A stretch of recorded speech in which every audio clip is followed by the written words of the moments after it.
Honorable members, prayers. Let us pray. Almighty God, we humbly beseech thee to look with favor upon this Parliament of the Republic of Ghana. Grant that it may perform its high duty as in thy sight. Give divine guidance to the President of the Republic. Endow members of Parliament and ministers of state with discernment and vision, integrity and courage, that through the labors of government, this land and people may be well and truly served, and thy good purposes for the common human life be realized in our midst. Amen. O God, grant us a vision of our country, fair as it might be, a country of righteousness, where none shall wrong his neighbor, a country of plenty, where evil and poverty shall be done away with, a country of brotherhood, where all success shall be founded on service, and honor shall be given to the deserving, a country of peace, where government shall rest on the will of the people and the love for the common good. Bless the efforts of those who struggle to make this vision a living reality. Inspire and strengthen, that they may give time, thought, and sacrifice to speed the day of the coming beauty of Ghana and Africa. Amen.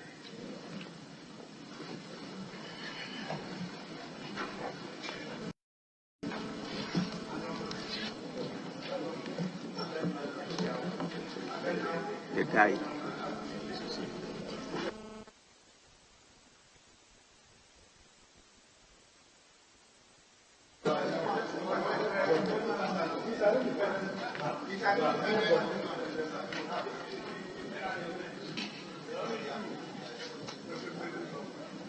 Honorable members,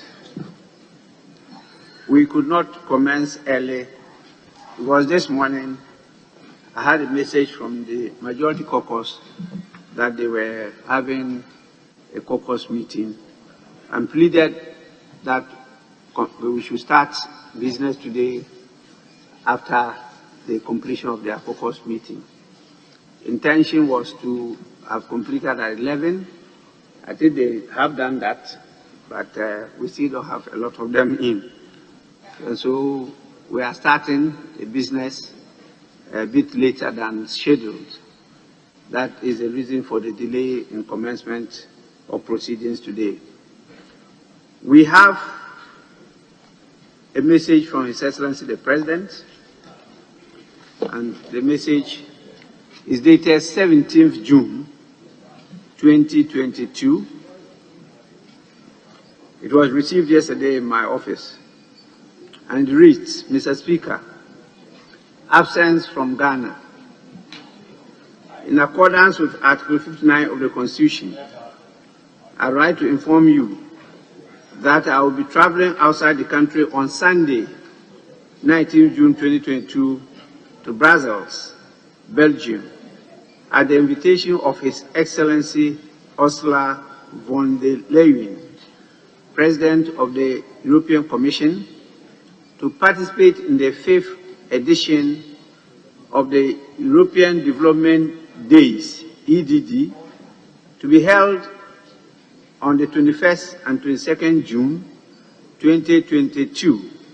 After this, I will travel to Kigali, Rwanda, on Wednesday, 22nd June 2022, to lead Ghana's delegation to a 26th Commonwealth Heads of Government meeting scheduled to be held from 20th to 25th June 2022.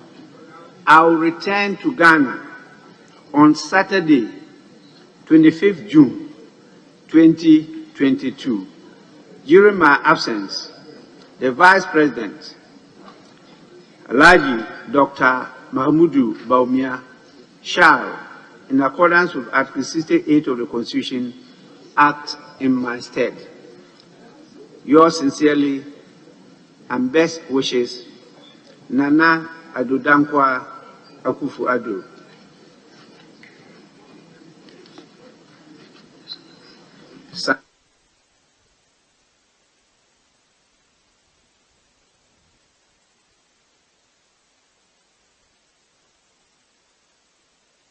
That is signed by him and to the Right Honorable Speaker, my good self.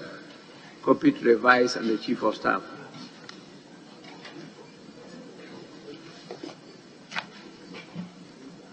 I don't have a formal communication today, and so we'll move to item 4, correction of votes and proceedings, and official report. We'll start with the correction of votes and proceedings of Friday, 17th June, 2022. Page 1.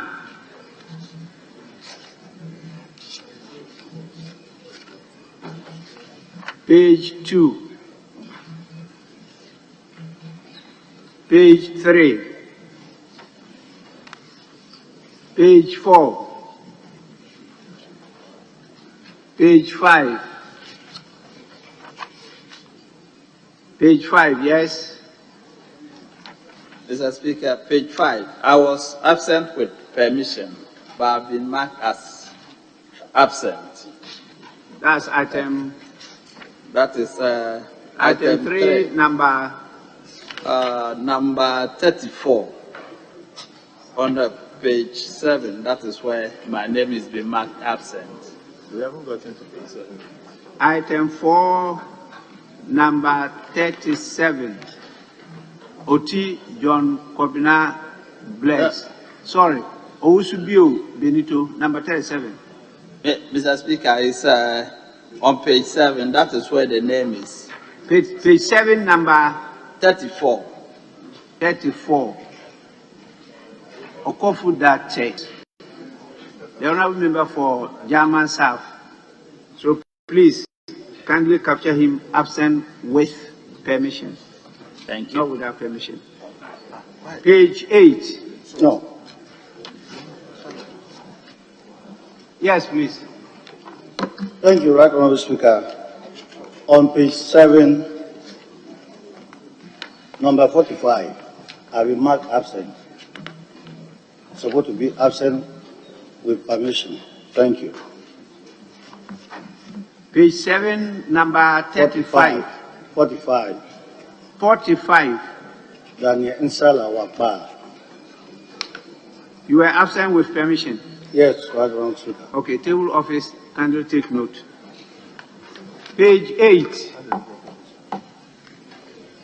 Page 9. Page 10. Page 11. Page 12. Page 13. Page 14. Page 15. Page 16. Page 17. Page 18. Page 19. Page 20. Page 21. Page 22. Page 23. Page 24. Page 25. Page 26. Page 27. Page 28. Page 29. Page 30. Page 31. Page 32. Honorable members, in the absence of any further correction, the votes and proceedings of the 14th sitting held on Friday, 17th June 2022 are adopted as a true record of proceedings. Honorable members, I have in my possession a copy of the official report of 15th June 2022. Any corrections?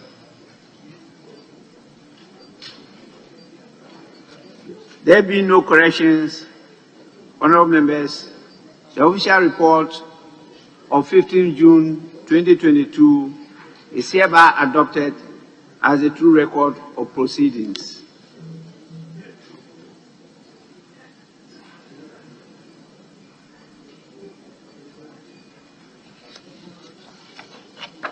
We will move straight away to question time. We have a lot of questions today on the order paper. They are meant to be answered by two key ministers, the Minister for Transport and the Minister for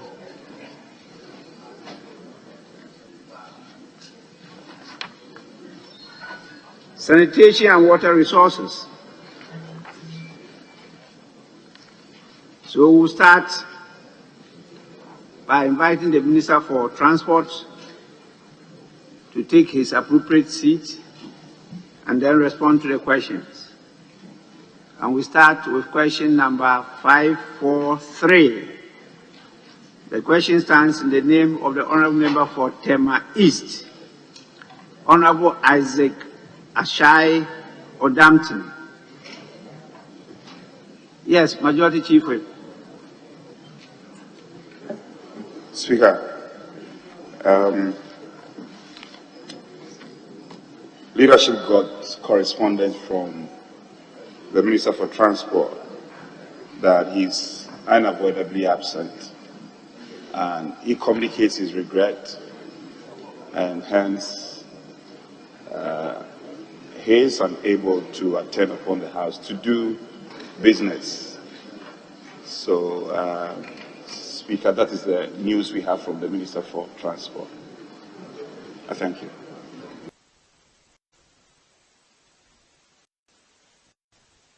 Yes, Minority Chief Whip. Thank you, Mr. Speaker. Mr. Speaker, it's worrying that ministers are gradually turning this House, Mr. Speaker, for lack of better word, like a joke.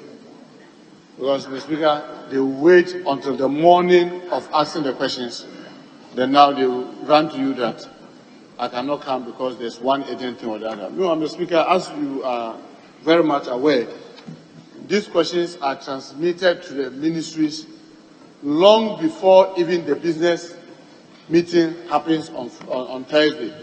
And immediately after the business statement, it is written to them to remind them that so and so date they are to appear.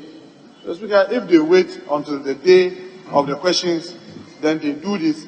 So, Speaker, as you rightly know, the number of questions that we have outstanding are gradually getting out of hand. And so, therefore, the Minister for Transport in particular, yes, he used to be one of those who would happily come to the House and answer questions. But, Mr. Speaker, of late, time and time again, so I can recollect that this will be about the third time I alone is raising concern about his inability to appear before the House. So, Speaker, we'll be grateful that you help this House hold these ministers accountable, because this is one of the tools that is used in holding them accountable. So for the ministers to be picking and choosing when they want to come, Speaker, I believe as a House we need to resolve. Because unless the person is sick, you have deputy ministers, you don't even have the courtesy of sending even a deputy minister. But just right to say that you are not available. Because I don't think that is tenable. If we continue to allow that to stand, I'm sorry, Mr. Speaker, this House will continue to be weak and weak. Mr. Speaker, so I will be grateful that you give some strong wording to the minister and get the minister to appear before the House soonest, probably within this same week, to answer the questions, because avoiding to come to this House, Mr. Speaker, is refusing to answer to the ordinary citizens of this country. So, Mr. Speaker, we hope that you will give a very strong warning to the minister and get the minister to come to the House within the week to answer this question. Thank you very much, Mr. Speaker. Yes, available leader, of the majority. What do you say?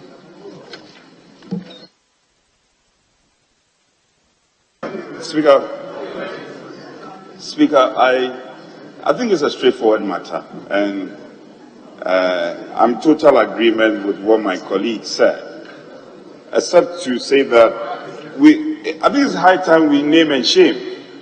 It's high time we name and shame. So it shouldn't box all the ministers together. I mean, there are ministers who have been doing their work diligently, and they take this as serious. I don't want to mention any names. Anytime a number of them are unable to attend upon the House, they've given notice ahead of time. And for me, that is the trust of your worry. The notice should come ahead of time. We understand that their man is a human institution, their money. But you cannot bring your correspondence or excuse duty on the same day that you're supposed to appear before this House. That is totally unacceptable. And it's something we shouldn't romance at all. So, but having said that, we will reach out to the minister. We'll let him know the House is not happy about this. And we will assiduously, Speaker, with respect, we will work assiduously to ensure that we reprogram this as soon as possible. So I'll plead with my colleagues. Maybe we'll give him the benefit of the doubt, and probably this will be the last. We will not entertain this kind of attitude and bring in the notice at the very day you're supposed to take your question. That will not be accepted. And I'm not too happy about it. So I'm in total agreement with the worries we expressed, especially relative to the transport minister. And like you rightly said, he's one of the ministers who have been very diligent. But these days, his attitude leaves a lot to be desired. So, Speaker, I'm only going to plead that we will try and reprogram him for him to appear and do the needful.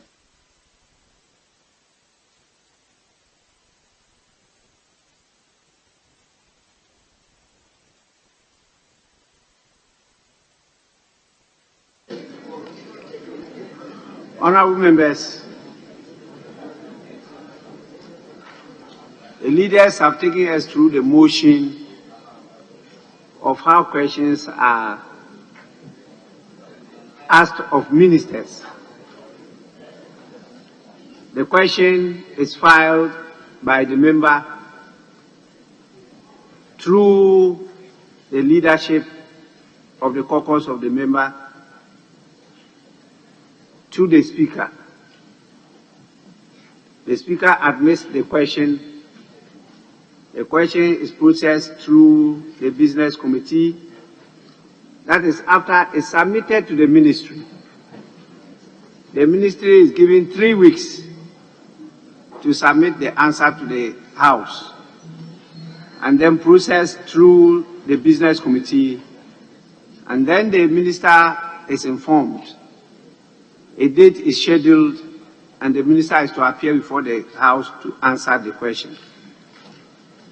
And the standing orders are very clear on that.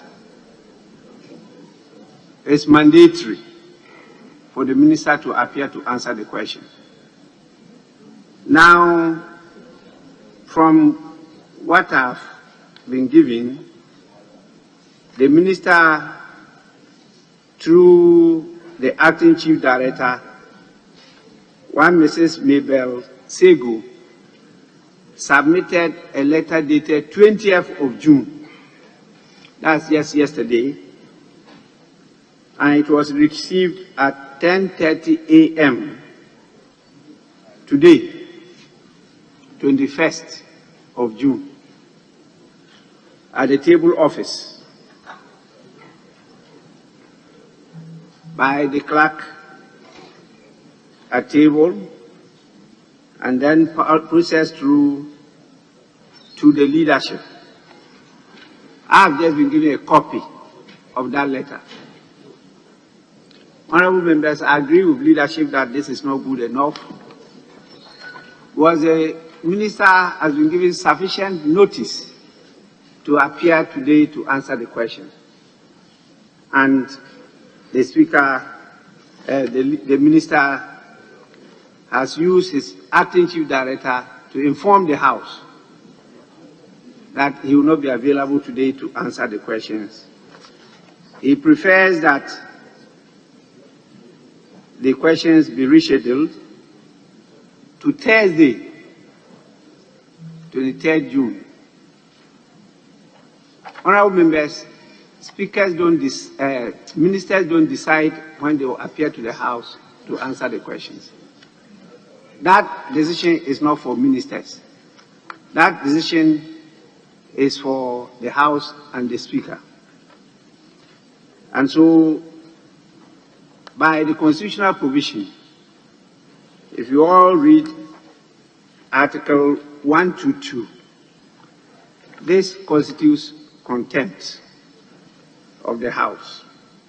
It says, an act, I'm reading Article 122, an act or omission which obstructs or impedes Parliament in the performance of its function, or which obstructs or impedes a member or officer of Parliament in the discharge of his, or affronts the dignity of Parliament, or which tends either directly or indirectly to produce that result, is contempt of Parliament. This provision has been captured in outstanding orders as Order 28. I agree with the submission made by the leaders that this is one of the ministers who used to be very punctual in responding to questions asked by members. But of late, his conduct seemed to be negating all the gains he made in the House. I am tempted to refer his conduct to the Privileges Committee. But because of the intervention of leadership, I will resist that temptation and not refer him to the Privileges Committee for today. But the next conduct tantamount to this behavior will be referred to the Privileges Committee.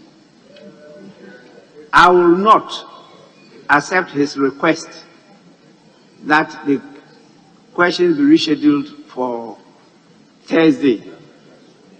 I will refer the questions back to the Business Committee to reschedule it at the appropriate date for him to answer.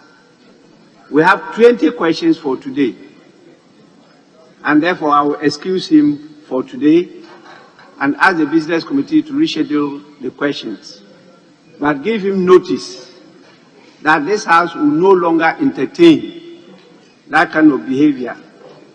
If for any good reason, please, Chief Directors and Acting Chief Directors be told in very clear language that we are not going to accept any language as the minister is unavoidably absent. We are not going to accept that language.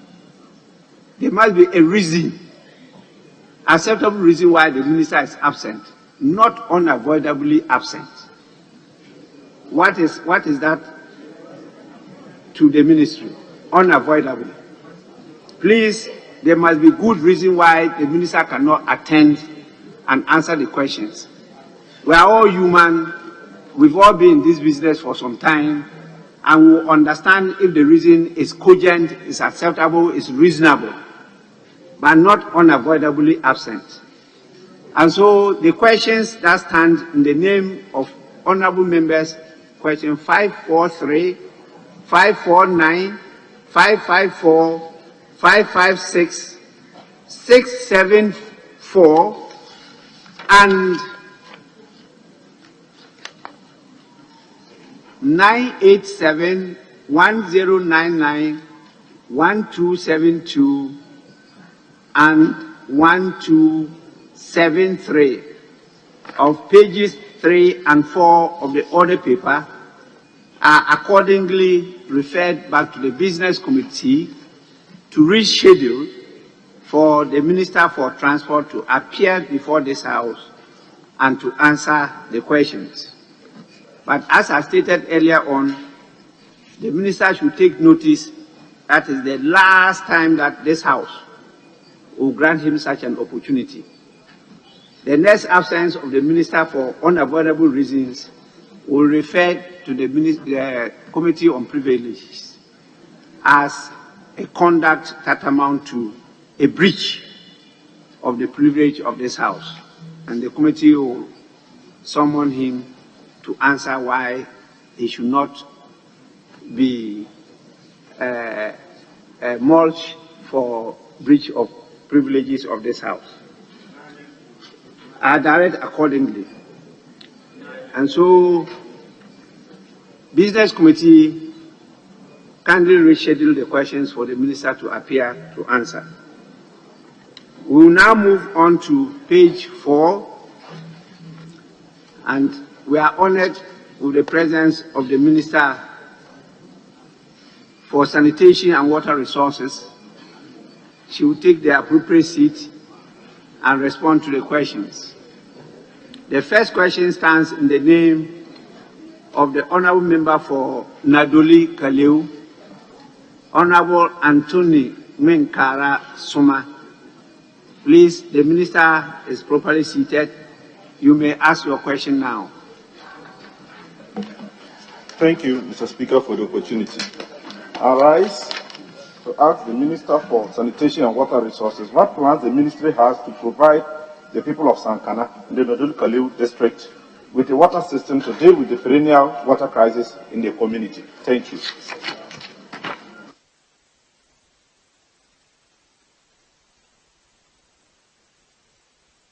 Yes, Minister.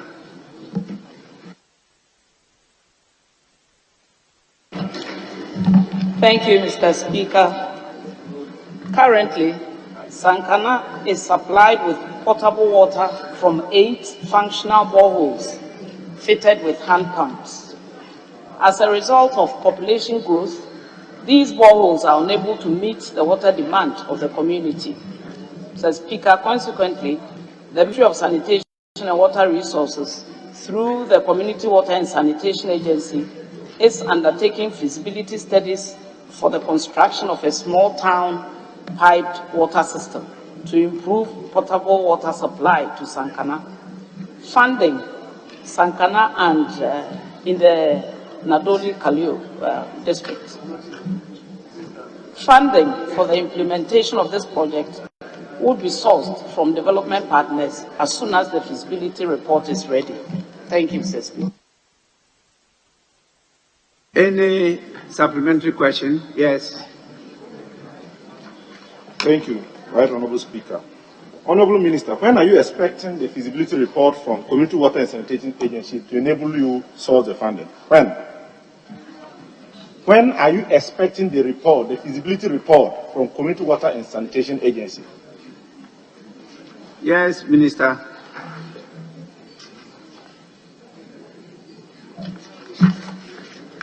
Mr. Speaker, respectfully, the feasibility report will be presented when it is finished, but I can't give the time frame. I know they are working on it. Thank you, Mr. Speaker. Yes, Honourable Member. Any further supplementary? Yes, Right Honourable Speaker. Honourable Minister, in your response, you cited population growth as one of the reasons why you are currently having to do a feasibility study to address the problem. But besides, in your response, you cited population growth as one of the reasons why you have to do a feasibility study to be able to address the problem. But besides the population growth, there are some communities, Lonkoro, Pempien, Gongomuni, Varpo, and Bango. The topography is not good. So at times to provide water through boreholes, do you have any plans?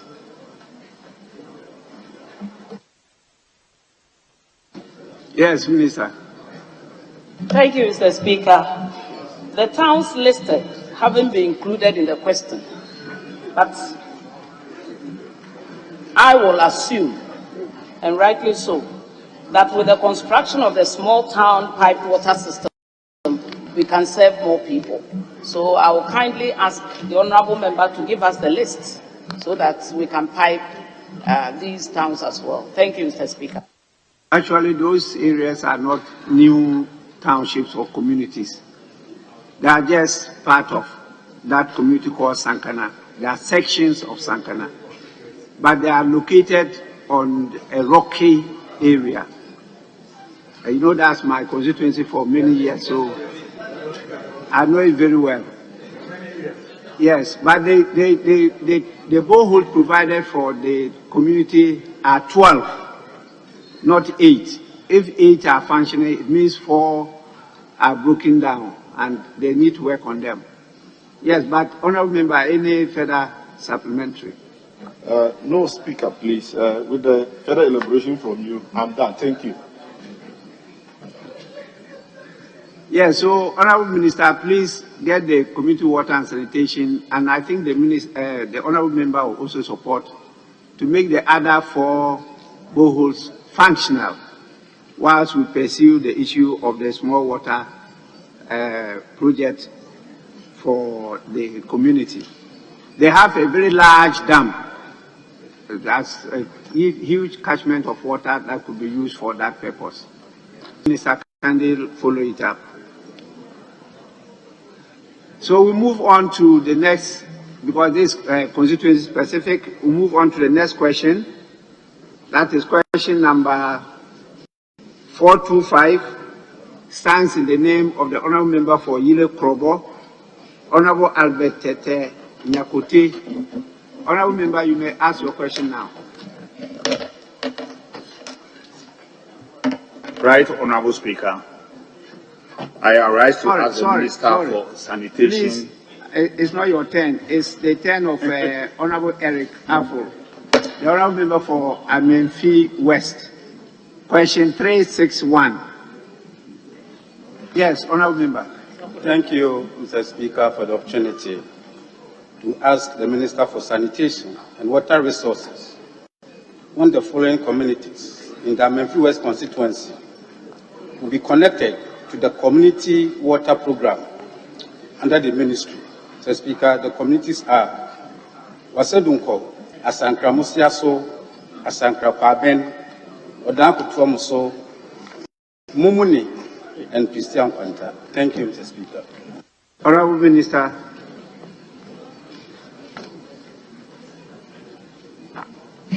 Thank you, Mr. Speaker.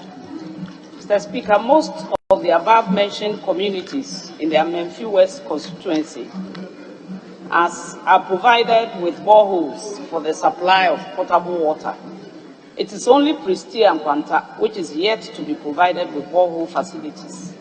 Mr. Speaker, in recognition once again of population growth and its effects on the water systems in these communities, the ministry, through the Community Water and Sanitation Agency, is considering sourcing for funding for the rehabilitation of the borehole facilities and construct a system with the borehole serving as the source of water.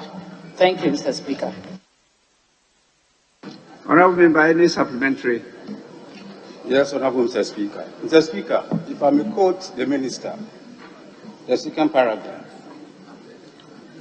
In recognition of the population growth and its effects on the water systems in these communities, the Ministry of Sanitation and Water Resources, through the Community Water and Sanitation Agency, is considering, the word is considering, sourcing of funding for the rehabilitation of boreholes and construction of small water system, with the boreholes in serving as the source of water. Mr. Speaker, I would like the Minister to assure me, will you consider this project in the 2023 budget statement of your ministry, for that matter, the government? Thank you. What I'm saying is that... So your question is whether the minister will assure you... Exactly. Whether she will consider... Exactly. This project in 2023 budget statement. Thank you, Mr. Speaker. Just wanted to... Thank you, Mr. Speaker. We will surely consider that. Thank you. The answer is, we will surely consider. Mr. Speaker, I would like to thank her for assuring the House assuring people in Amenfi West that these 4 or 5 communities will be considered in her budget statement for 2023 budget statement. Thank you. Minister, the Committee on Government Assurance will kindly note that, and will proceed from there. Now, Honourable Member, it's your turn. The Honourable Member for Yilo Krobo. Right, Honourable Speaker. I rise to ask the Minister for Sanitation and Water Resources what measures the ministry is putting in place to curb the perennial water crisis in the Yilo Krobo constituency. Yes, Honourable Minister. Thank you, Mr. Speaker. The supply of potable water in the Yilo Krobo municipality is provided by both the Community Water and Sanitation Agency and the Ghana Water Company Limited. The communities are mainly served by a point source scheme, which is managed on the basis of community ownership structure. Mr. Speaker, currently, the Ghana Water Company Limited is undertaking water supply expansion works to connect Uhunya to Boti, Agogo, Ofesika, Sutapon, Ako, Apamu, and the surrounding communities. Although the project suffered a major setback when some aggrieved residents burnt and destroyed the pipelines within the constituency, the Ghana Water Company Limited has expedited action on replacing the damaged pipelines and has laid 3.7 kilometers of 110 millimeter HDPE pipelines and 8 kilometers of 160 mm HDPE pipelines as distribution lines to serve the above listed communities. Furthermore, interconnections are also underway on the existing transmission mains serving Koforidua from the booster station at Kwesi. It is expected that the works will be completed by the second quarter of the year 2023. Mr. Speaker, when all these interventions are completed, the Yilo Krobo municipality will see marked improvement in water supply. Thank you, Mr. Speaker. Any further supplementary? Thank you, Mr. Speaker. I have a further question. But before I ask my question, if you permit me, I'll plead with the Minister to kindly withdraw the statement in her response that aggrieved residents burnt and destroyed pipelines. This is false and follows the usual narrative by ECG. Honourable Member, please, supplementary question. Honourable Minister, can you tell us when the 3.7 kilometer pipeline was constructed and to which communities? When and which communities? Yes. Coach. Mr. Speaker, if I heard the honourable member right, he's asking where the 3.7 kilometer pipeline is. Yes. Mr. Speaker, I cannot give the exact location as I stand here. I'll get the answer to the honourable member when I get to the office. Thank you, Mr. Speaker. Yes, any further supplementary? Honourable Minister, I also asked when the 3.7 kilometer pipeline was constructed. I'm, however, grateful for a response, and I pray that you come back to the House. I wish to add, however, that not a meter of pipeline has been added to the previous government Hunya, Boti, Bosutwi, Opesika, Sutapon, Akpomo pipeline project after the current government took over governance in January 2017. Thank you, Mr. Speaker. Yes, Minister.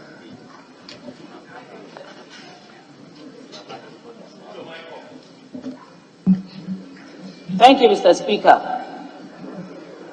According to my answer, I want to humbly suggest to the honourable member to get to the second paragraph of the answer. These pipelines were burnt, they were destroyed by the aggrieved residents, and these are being replaced. So that is what I know, and that is what I have been given by Ghana Water Company Limited, and I do not doubt the authenticity of this. Thank you, Mr. Speaker. This is all for now. Yes, Mr. Speaker. yes. Thank you so much. We'll move on to the next question. Question number 760 stands in the name of the Honorable Member for Kratchi West, Honorable Helen Adjoa Ntoso. Honorable Member, you may ask the question now. Thank you, Mr. Speaker. Mr. Speaker, I rise to ask the Minister for Sanitation, Water Resources whether the Ministry has any plans to tap water from the Volta Lake to give the people of Kratchi West regular flow of water. Yes, Honorable Minister. Thank you, Mr. Speaker. Kratchi West Municipality, during the resettlement period, benefited from boreholes fitted with motorized pumps that supplied water to reinforced concrete ground tanks with a total storage capacity of about 460 cubic meters of water. The water system became dysfunctional, and in 2003, the government of Ghana, together with GTZ and KFW, intervened through the Eastern and Volta Region Assistance Project, EVORAP, providing some boreholes which were mechanized to deliver water into a 12-meter high elevated 180 cubic meter reinforced concrete reservoir. Mr. Speaker, to improve potable water delivery in the municipality, the Community Water and Sanitation Agency carried out an assessment on the water system in March 2018, taking into consideration the extent of deterioration and the water supply challenges to the large population. The Community Water and Sanitation Agency intervened in March 2019 and undertook rehabilitation works to the tune of about 330,000 Ghana cedis to improve water delivery. Currently, the water system supplies potable water at 29 standpipes and 642 private connections. Mr. Speaker, taking into consideration the safe yields of the boreholes and the capacity of the installed pumps, the water system can daily produce 582.4 cubic meters of water per day of safe water. This total daily production has the ability to meet the daily water demand of the Kratchi community at the present estimate 554.92 cubic meters per day. The challenge, however, is the incessant power supply interruption from Northern Electricity Distribution Company, NEDCO. Mr. Speaker, the CWSA is in discussion with a number of agencies, including the Gramforce Ghana Limited, to develop a public-private partnership agreement for the development of a surface water supply system, drawing raw water from the Volta Lake. In the long term, the Kratchi municipality and its environs will be supplied with potable water from the Volta Lake. Thank you, Mr. Speaker. Honorable Member, any supplementary? Yes, please. Yes, Mr. Speaker, I'm surprised, and my people will equally be surprised to hear that an amount of 330,000 Ghana cedis has been used to improve the water delivery in Kratchi. I would like the Minister to know that a stakeholders meeting was held in 2019, and the Ghana Water and Sanitation Agency promised to return to work on the water system. And Mr. Speaker, they have not returned to work on the system. That's how come my people are suffering from regular flow of water. So I just want the minister to take notice of this and to investigate whether they have really worked on the water system in my constituency. So the next question, as a follow-up, is that, and to let the minister know that the water table has really dropped. Karachi West is almost a peninsula. Honorable member, the water table has dropped. Honorable member, I want to know. Honorable member, it's because of your seniority that I've just given you some leeway, but you are now abusing that grace. You are not supposed to, you know it. By our rules, you are not to make this long commentary before asking supplementary question. But I just gave you the opportunity to make some clarification. Now, ask the supplementary question. Mr. Speaker, what I'm saying is that the water table has dropped. Water is not flowing. The minister is saying they have worked on the system. They have not worked on the system. And he's saying that the Ghana Water and Sanitation Agency... Honorable member, order 68, 5, and 6. It doesn't permit that. What you are doing, the orders don't permit it. So please ask your supplementary question. My next question is that water is not flowing. Water is not flowing in my constituency. Will you consider drilling mechanized boreholes for my people because the water is not flowing in Karachi West?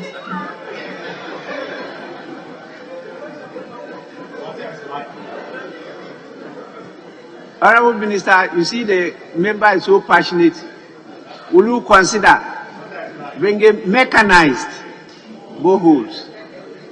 Thank you, Mr. Speaker. With your kind indulgence, the reason for the interruptions in water flow or supply is the incessant interruption in power supply. And again, Mr. Speaker, it is Community Water and Sanitation Agency, not Ghana Water and Sanitation Agency. It's the Community Water, CWSA, which is in charge of that project. Mr. Speaker, as I speak, the Chief Executive is in the room. I've asked my Honorable Deputy to find out on the spot, and he says the contractors are even still on site. So, Mr. Speaker, I'll humbly suggest that from here, I'll have a tripartite meeting with the Honorable Member, the CEO, and myself to assure her. Thank you, Mr. Speaker. Yes, thank you, Minister. That is the way to go. The Honorable Member should get in touch with the Minister. Then they meet the Community and Water and Sanitation Agency to discuss this thoroughly, to know what the facts are. There's some misunderstanding as to what is really happening on the ground. You can't find this on the floor of the house. You have to go to the ground to really find out what the people are experiencing and what Community Water and Sanitation is doing on the ground. But if you have any further supplementary, you are at liberty to ask.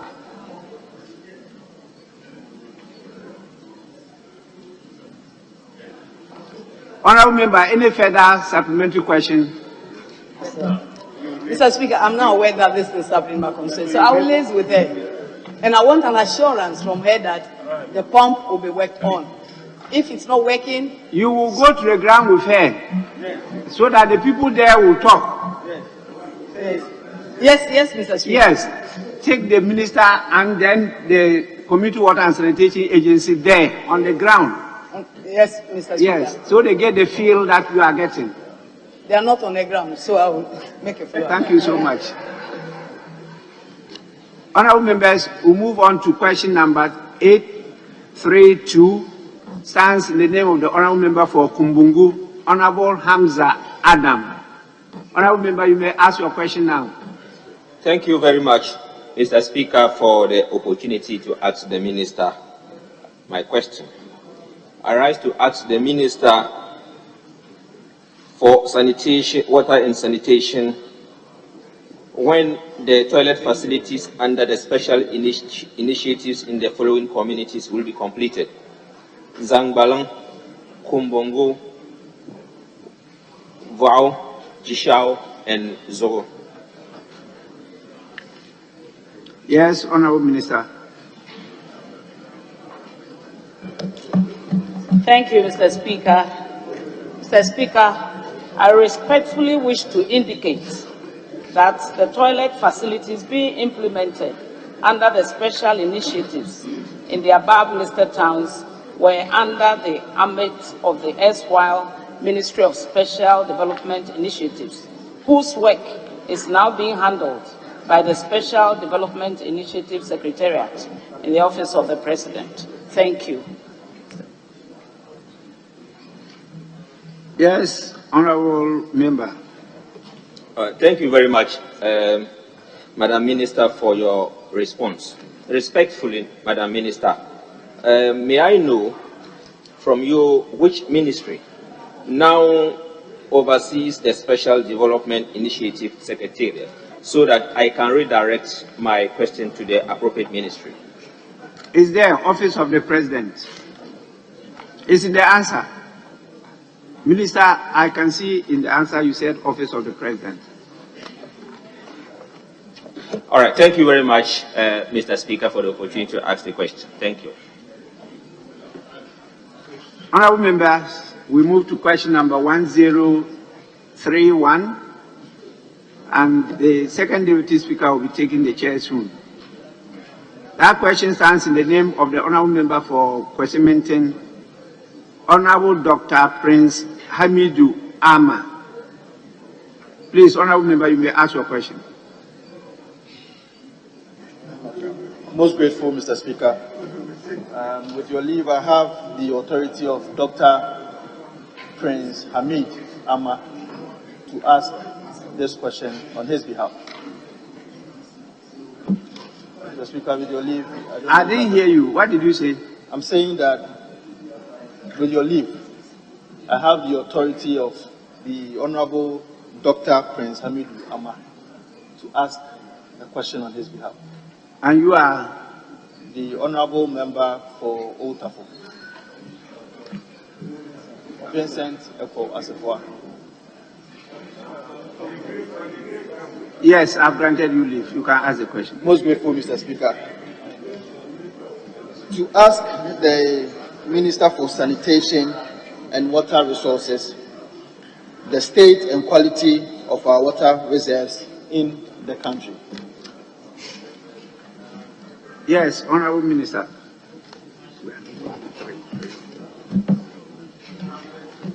Thank you, Mr. Speaker.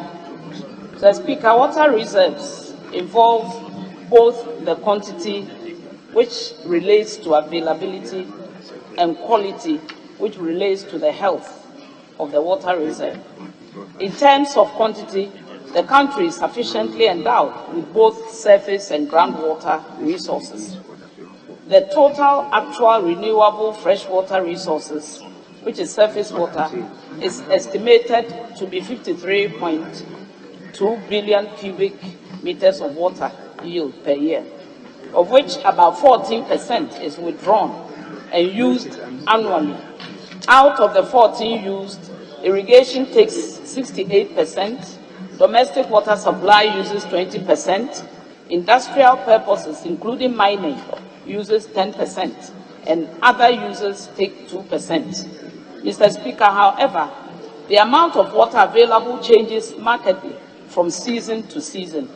The distribution within the country is also not uniform, with the southwestern part, the rainforest zone, being better watered than the coastal and northern regions, meaning the savanna zones.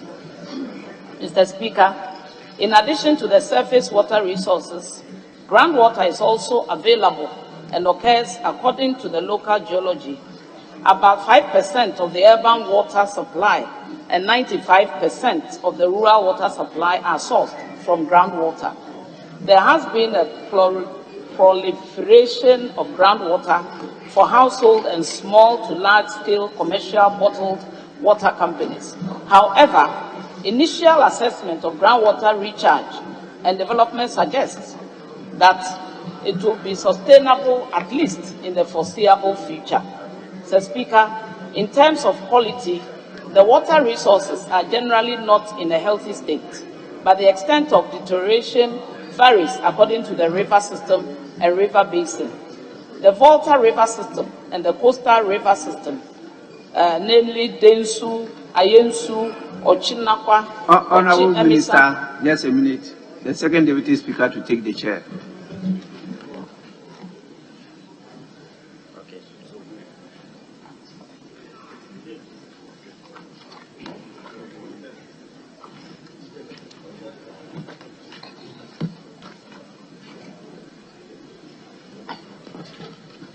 Yes, Minister, let's hear you. Thank you, Mr. Speaker. The Volta River system and the coastal river system, mainly Densu, Ayensu, Ochinakwa, Ochiemisa, Kakum, Butre, and Toji Aka basins are of fairly good water quality. The southwestern river system, Ankobra, Pra, Tano, and Bia are classified as polluted. On the other hand, Mr. Speaker, the quality of naturally occurring groundwater resources is generally good for multi-purpose use, except for some cases of localized pollution and high levels of iron, fluoride, and other minerals. Thank you, Mr. Speaker. Yes.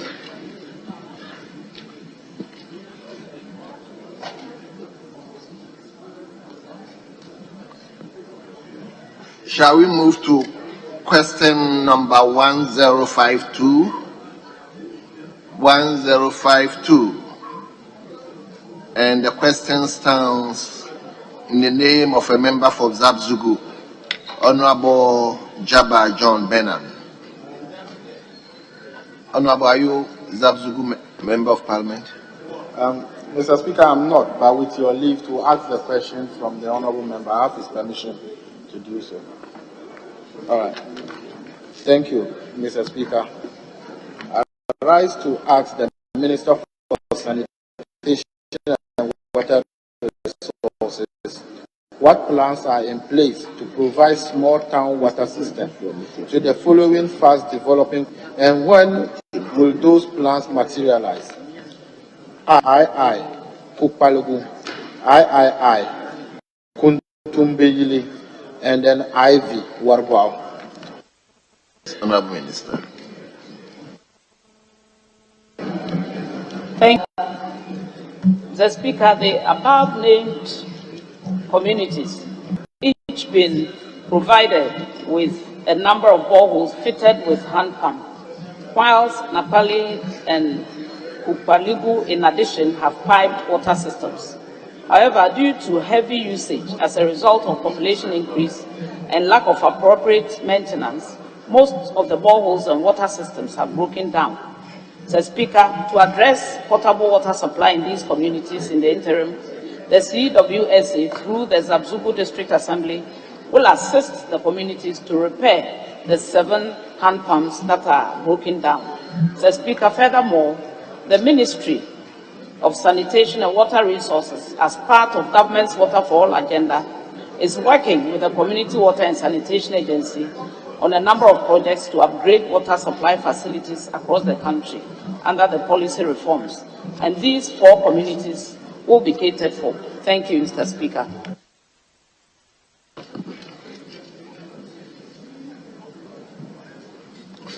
Yes.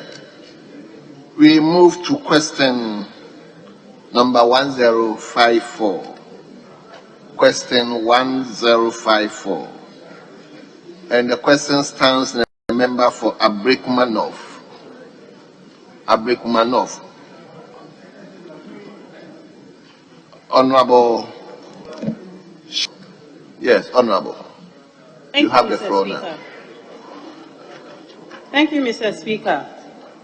I rise to ask our Minister for Sanitation and Water Resources the extent to which illegal mining or galamsey is contributing to the deterioration of our water bodies? Thank you. Yes, Honorable Minister. Thank you, Mr. Speaker. Mr. Speaker, illegal mining, popularly known as galamsey, increases the turbidity and colorization of water bodies. Turbidity is a measure of the degree to which the water loses its transparency due to the presence of suspended particles. The more total suspended solids in the water, the murkier or dirtier the water seems, and the higher the turbidity. The acceptable turbidity value for drinking water is 5 nephelometric turbidity units, NTU, while values of 80 to 150 NTU are accepted for other water uses as appropriate. Mr. Speaker, at the end of February 2022, the average turbidity NTU of the Southwestern River System, which is the main illegal mining area in the country, was 1,313. The Volta River System was 40, and the Coastal River System was 105. Mr. Speaker, in terms of coverage, the Volta River System drains 70% of the country, the Southwestern takes 22%, and the Coastal System takes 8%. Therefore, illegal mining is pronounced and affects about 22% of our surface with contaminants and pollutants such as mercury, etc. Thank you, Mr. Speaker. Yes, Honorable Battles, any supplementary question? Yes, Mr. Speaker. With respect, Mr. Speaker, I have a little application to make. Leader, I'll come to you. I want to deal with that particular question. I want to finish with that question, then I'll come to you. So, Honorable Battles, do you have any supplementary question? Yes, Mr. Speaker. I wanted to find out from the Minister what the ministry is doing to curb the illegal mining. Thank you. Yes, Honorable Minister. Thank you, Mr. Speaker. I must humbly say that it's a national war. It's not only the ministry that is fighting it. It's a war against illegal mining that has been declared across the country. Thank you, Mr. Speaker. Thank you very much. Well. Now, Leader, let me hear you. Mr. Speaker, with your leave, we've agreed to vary order of business and proceed to take item 21, which is a motion, Mr. Speaker. In all humility, sir.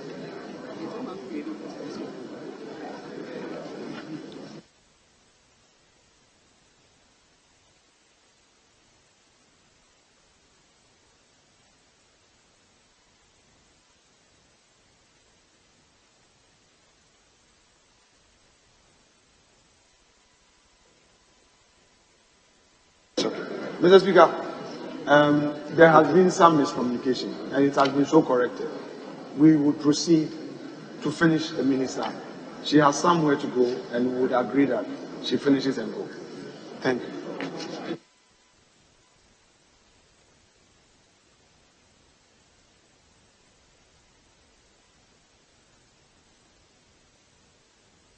Very well.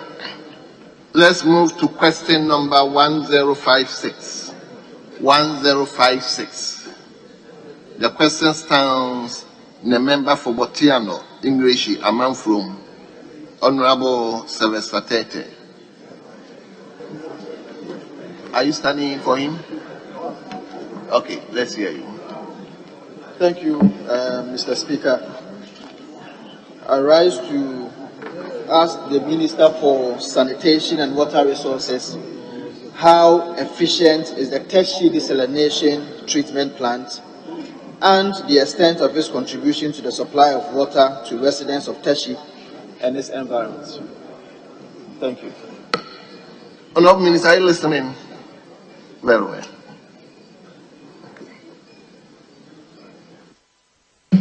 Thank you, Mr. Speaker. Mr. Speaker, in 2011, as part of measures to ameliorate water supply challenges within the Teshinongwa enclave, which is situated at the terminal ends of the Kwong and Wager water supply production systems, the construction of a seawater reverse osmosis desalination plant under a public-private partnership arrangement on BOOT basis was considered by the Ghana Water Company Limited.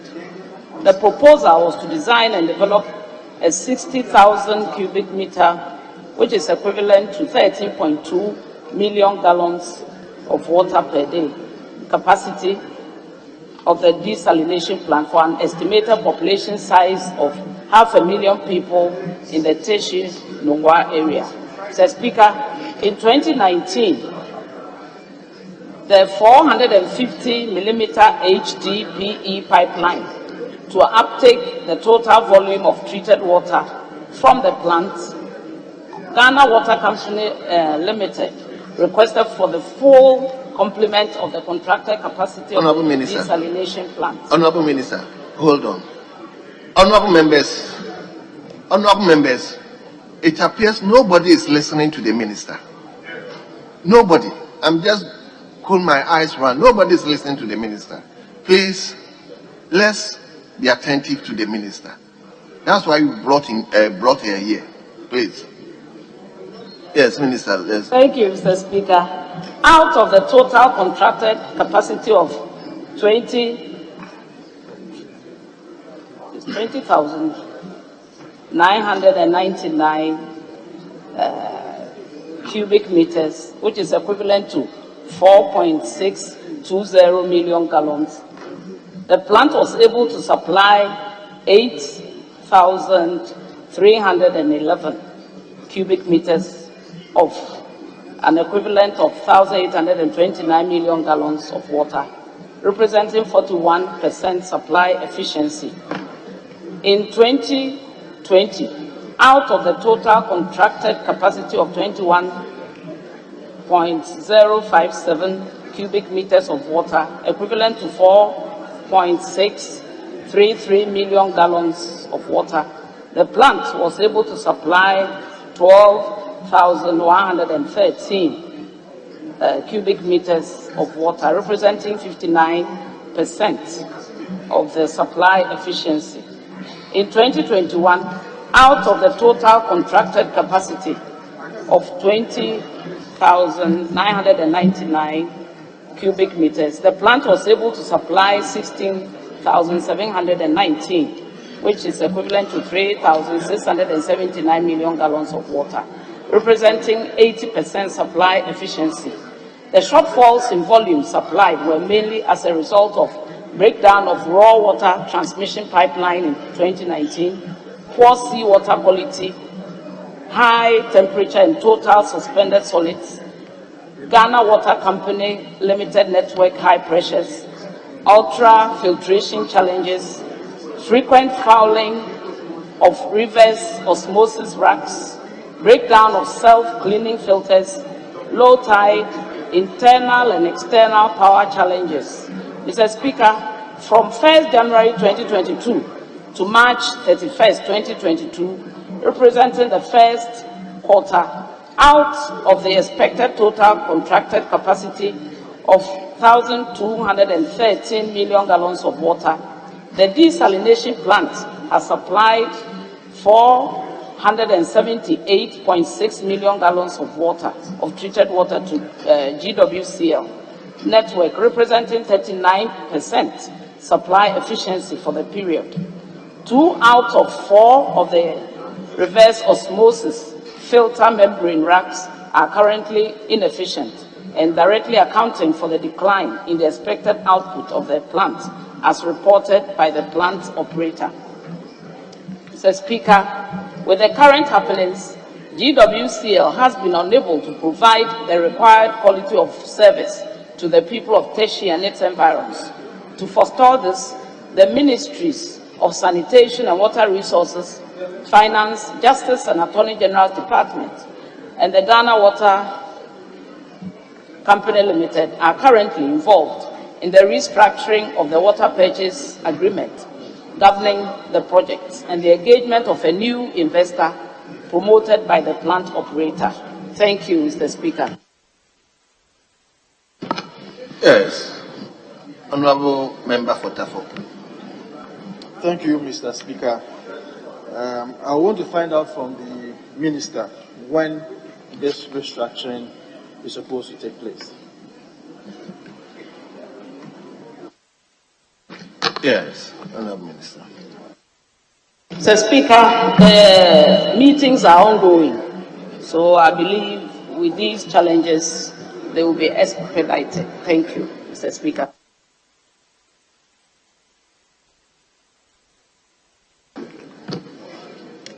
We now move to question number 1058. 1058, and the question stands. The member for Menshianov, Honorable Akwasi Kunedu. Thank you, Mr. Speaker. Mr. Speaker, I rise to ask the Minister for Sanitation and Water Resources how much the ministry has received from the Sanitation and Pollution Levy and how those funds are being utilized to tackle sanitation issues in the country, Mr. Speaker. Thank you. Yes, Honorable Minister. Thank you, Mr. Speaker. The Ministry of Finance is responsible for the receipt of the Sanitation Pollution Levy that we haven't had notice of the accrued amount yet. But we, at the Ministry, we have proposed plans to utilize our portion of the fund across the country in the following areas: solid waste management, infrastructure and services, liquid waste management services, and public sensitization, law enforcement, monitoring and evaluation. Thank you, Mr. Speaker. Yes. Honorable Member, any follow-up question? No, Mr. Speaker, thank you. Very well.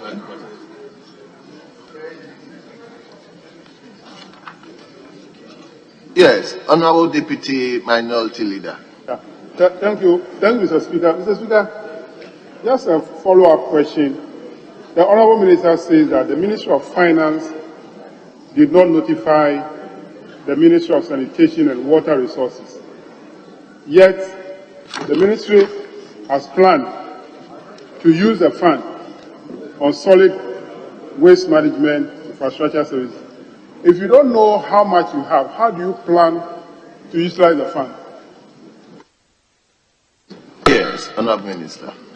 Mr. Speaker, what I did say was that we have these plans to be executed, and we will liaise with finance to use part of our portion of the fund for those structures. Thank you.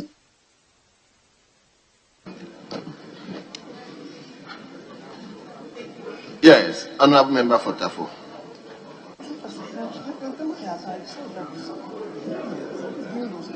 Yes, Honorable, let's hear you.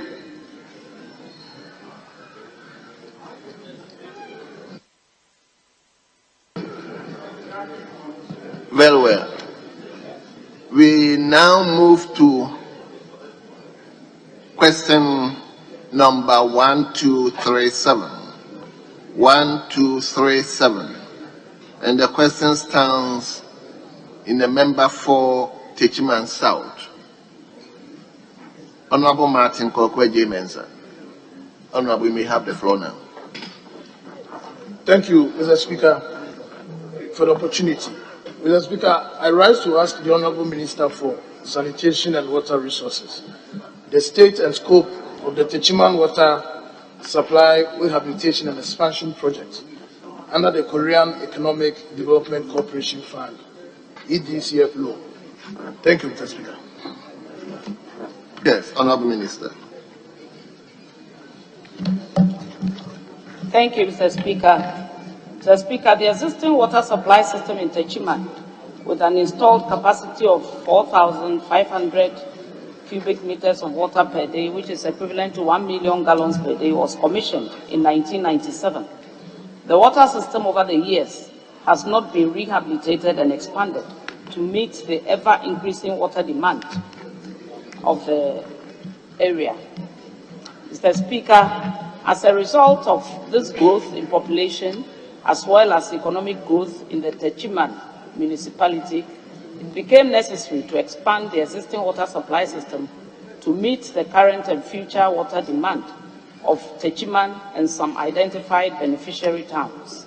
Government secured a concessional loan of $100 million from the Korean Exim Bank to finance the project, scheduled to be completed within 36 months after commencement.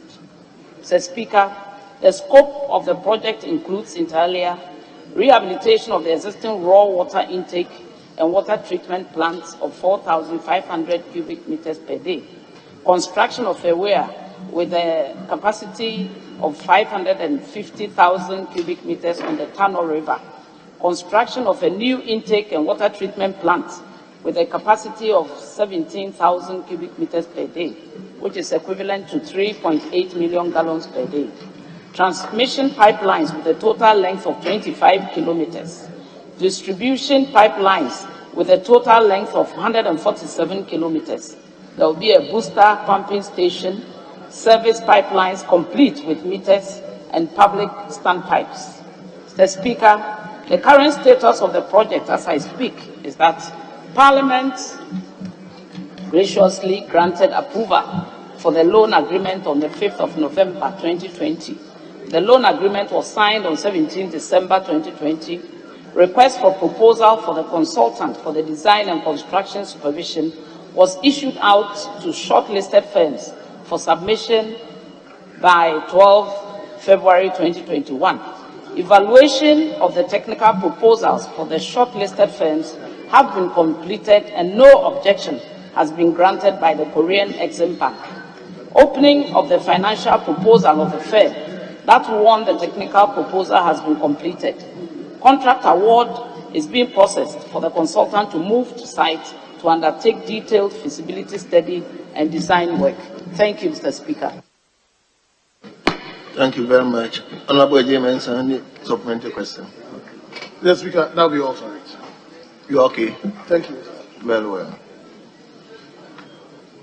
Yes, honorable member for Techiman North. Thank you very much, Mr. Speaker, for the opportunity. I rise to further ask the Minister what date the project will start in earnest, because in her answer, she stated, and with your kind permission, I read, Korean Exim Bank to finance the project scheduled to be completed within 36 months after commencement.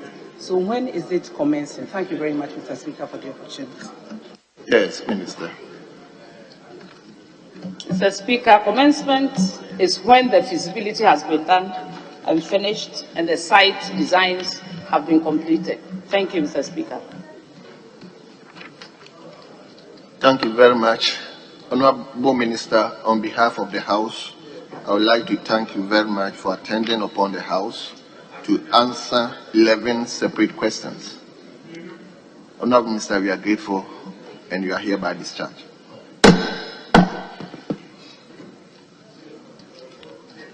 Mr. Speaker, with your leave, we may proceed now to item 21, motion. It is so, Mr. Speaker, it is so. We have agreed to seek your leave to proceed, if it so pleases you, Mr. Speaker, with motion, item 21. Thank you, Mr. Speaker. Mr. Speaker, yes, it was discussed. Since it's just a one item, we'll go back to statement. Mr. Speaker, as usual, you know you control this House from the East. So we take your leave once again, Mr. Speaker, that the Honorable Minister is unavoidably absent. But one of his able deputies is a member of this House and is present to take that duty in his stead. Mr. Speaker, since I came back on Friday, Muntaka and I, we've been good friends. You shouldn't greet me with, Mr. Speaker, I've made this small application. The Honorable Minister is unavoidable. Oh, is unavoidably absent. The deputy who is one of us is here. I beg you. Thank you, Mr. Speaker. Application. Okay, let's do. Thank you, Mr. Speaker. Mr. Speaker, yes, the Deputy Minister is one of our colleagues, no doubt about his capability to do this. But, Mr. Speaker, ministers cannot relegate the business of this House to their deputies and then come to ask for varying of business of the House. The minister should have been here himself. I hope he's not busy out there campaigning at the detriment of Parliament, his duties in Parliament. But, Mr. Speaker, Honorable Befi is a colleague, and I have no doubt that he's capable of doing this. So we will grant him, but we hope that the minister will find time to be in the House, to be attending to the business of his ministry, and not to be sending his deputies. Thank you, Mr. Speaker. Yes. I most grateful. Yes. Honorable members, shall I invite you to page number 17? Thank you, Mr. Speaker.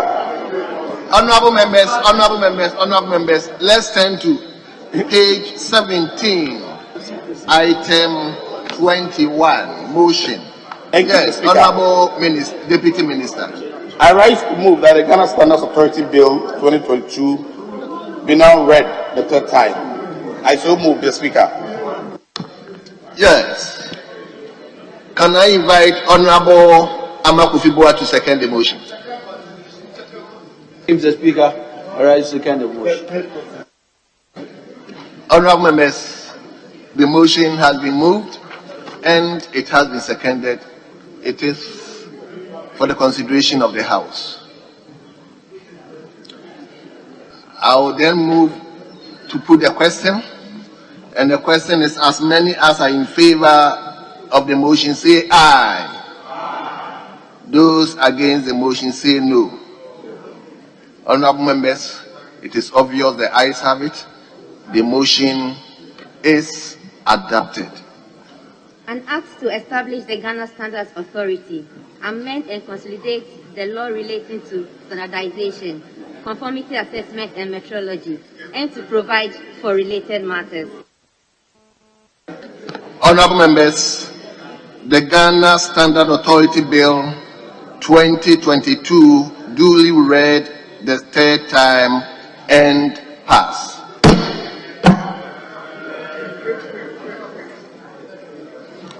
Yes, leadership. Mr. Speaker, on behalf of the majority leader, we thank the committee for their industry, and we hope that the agency will be fortified in discharging its duty in helping the economy. Mr. Speaker, we are thankful to the House and you, Mr. Speaker, especially the technical team, the clerk at table. We thank all of them.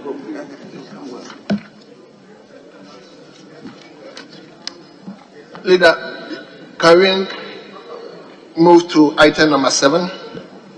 Mr. Speaker, at this stage, as it pleases you. As it pleases you, sir. Item number 7. He admitted a number of 6. 6. Presentation. Yeah, presentation of papers.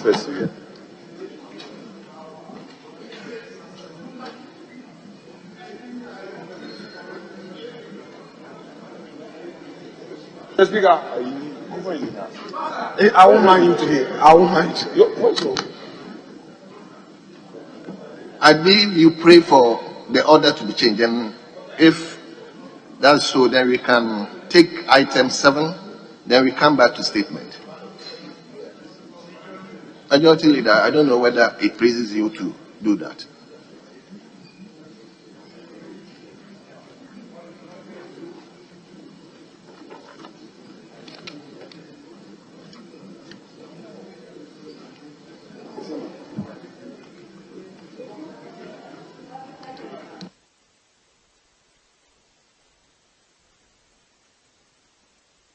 Funds for the year ended 31st December 2019. Honourable members, the report has been duly presented. It is referred to the Public Accounts Committee for consideration and report. So we move to 7AII.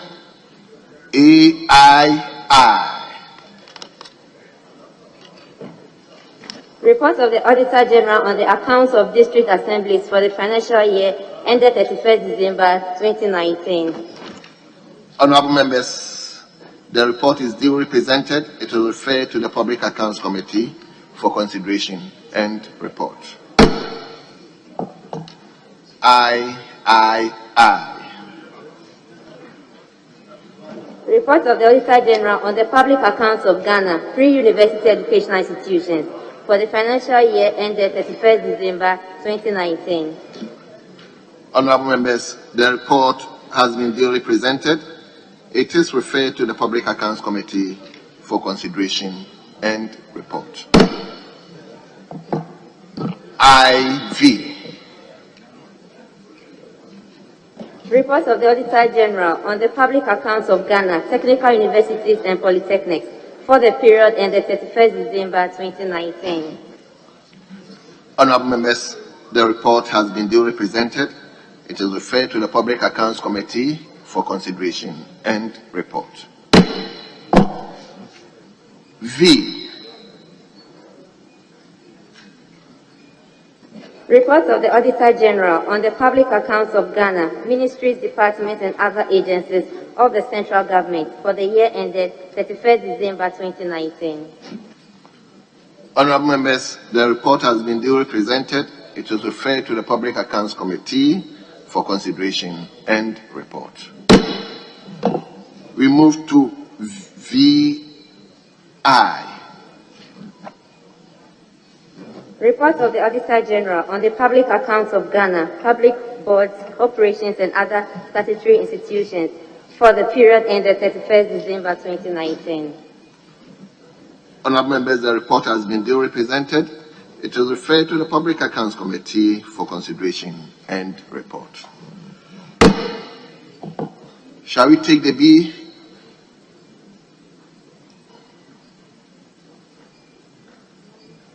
Speaker, with respect, if I may present a paper on behalf of the Minister responsible for Finance, that is 7B.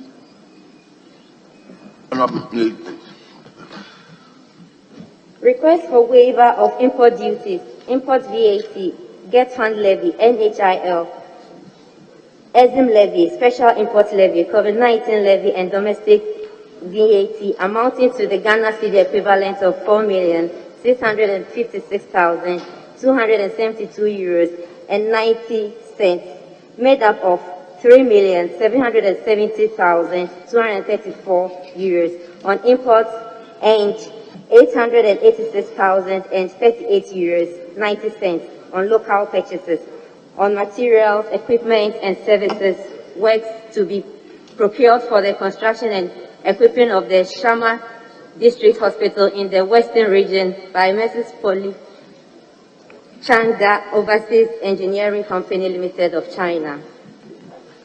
Yes, honorable members, the report has been duly presented. It is referred to the Finance Committee for consideration and report. Yes, Leader. Thank you, Mr. Speaker. Mr. Speaker, this issue is a finance issue. Last week, Mr. Speaker gave a directive that a committee on finance should not handle any finance issue until the minister appears in the chamber to respond to issues outstanding. So I want to remind you, this is also referred to the finance committee, so if you can also give same directive. If not, they will go and work on it and bring a report. Well. Yes. Speaker, I was going to plead that we ask the leadership of the Committee on Health to the consideration of the matter that's been referred to the Finance Committee. Just the leadership of the Committee on Health to join them in that exercise. Mr. Speaker, tomorrow is Wednesday, and we said that after the referral, the committee may have to wait until the minister came with the statements and also to answer those questions that are outstanding. It's just tomorrow. So once he finishes, I guess they will pay for that. But I want us to be straight with ourselves that it's a decision of the House, not the Speaker. The Speaker only encapsulated the sentiments of the House. Because in truth, a Speaker cannot say that a committee cannot do this. It's a collective sentiment of the House that the Speaker represented. Because technically, the Speaker cannot direct that I will not allow a committee to work on any referral. That is unacceptable, and technically it's unacceptable. But I want to believe that what the Speaker said represented the sentiment of the House. But are you saying that the Speaker ruled? He cannot rule on this matter. I thank you.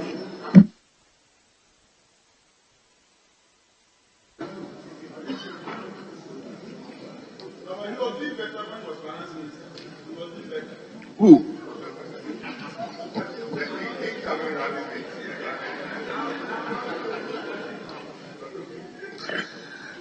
Well. Shall we move back to statement time?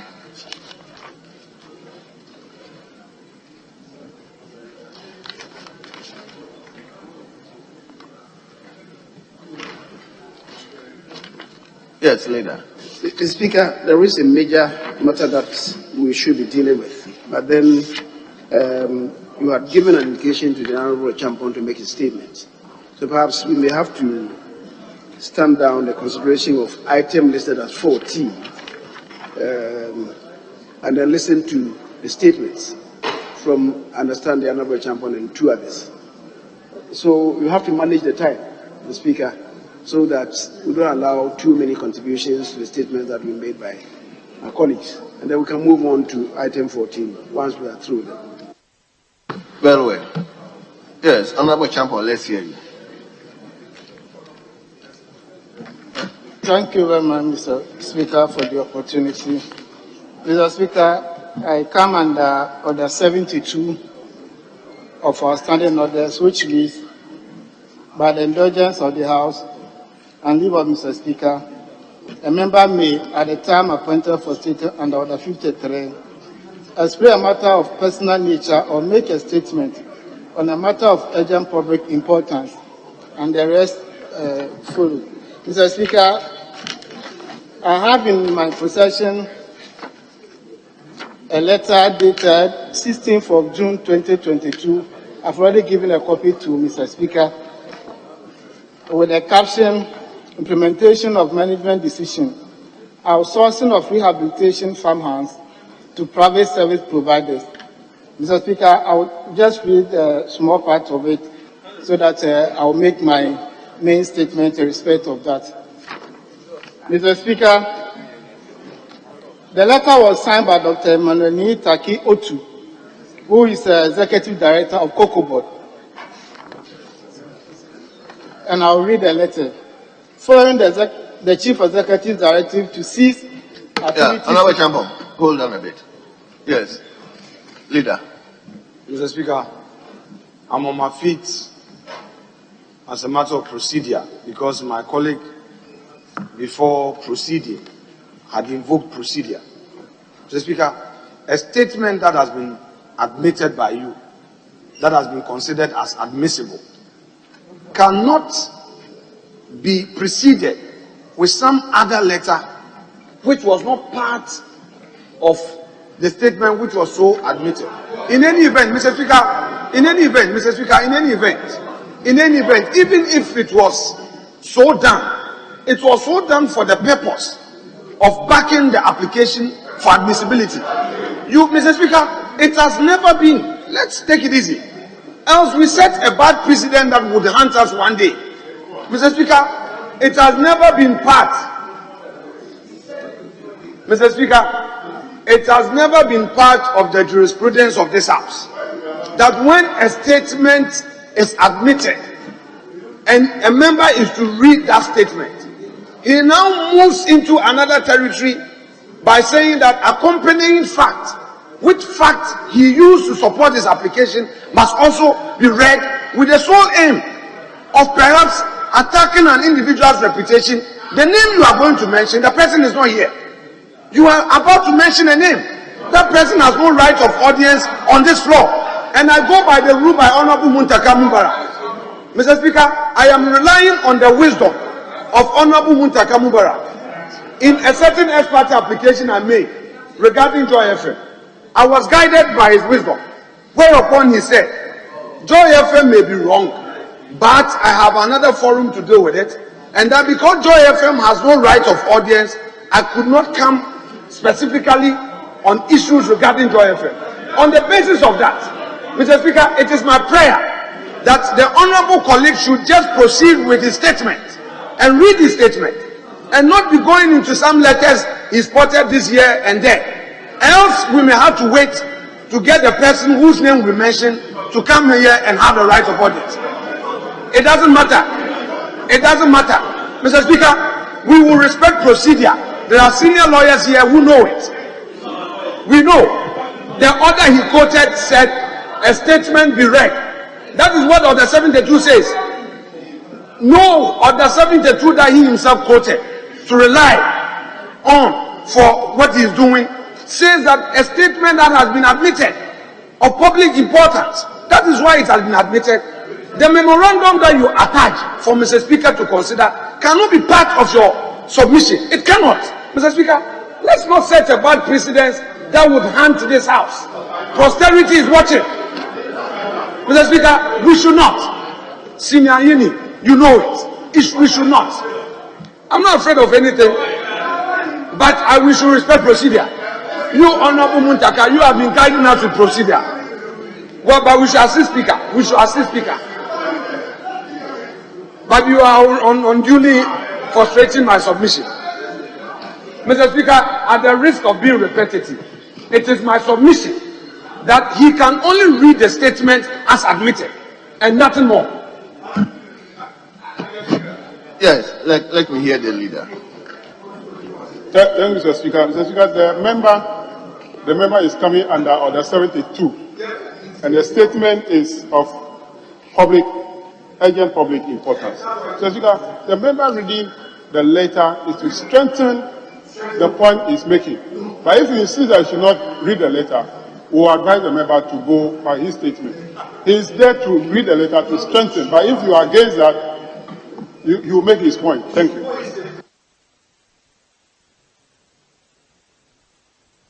Anyway, honorable member, just go ahead and read the statement. Mr. Speaker, thank you very much. I don't know the fears of my colleague and the lamentation that he sought to give this morning. Because for the consumption of the House, before the statement is read, you come back to ask what is the evidence. I want to give a background. But if you're afraid about the background, I'll go ahead and read the statement so that you can't come back asking for any evidence whatsoever.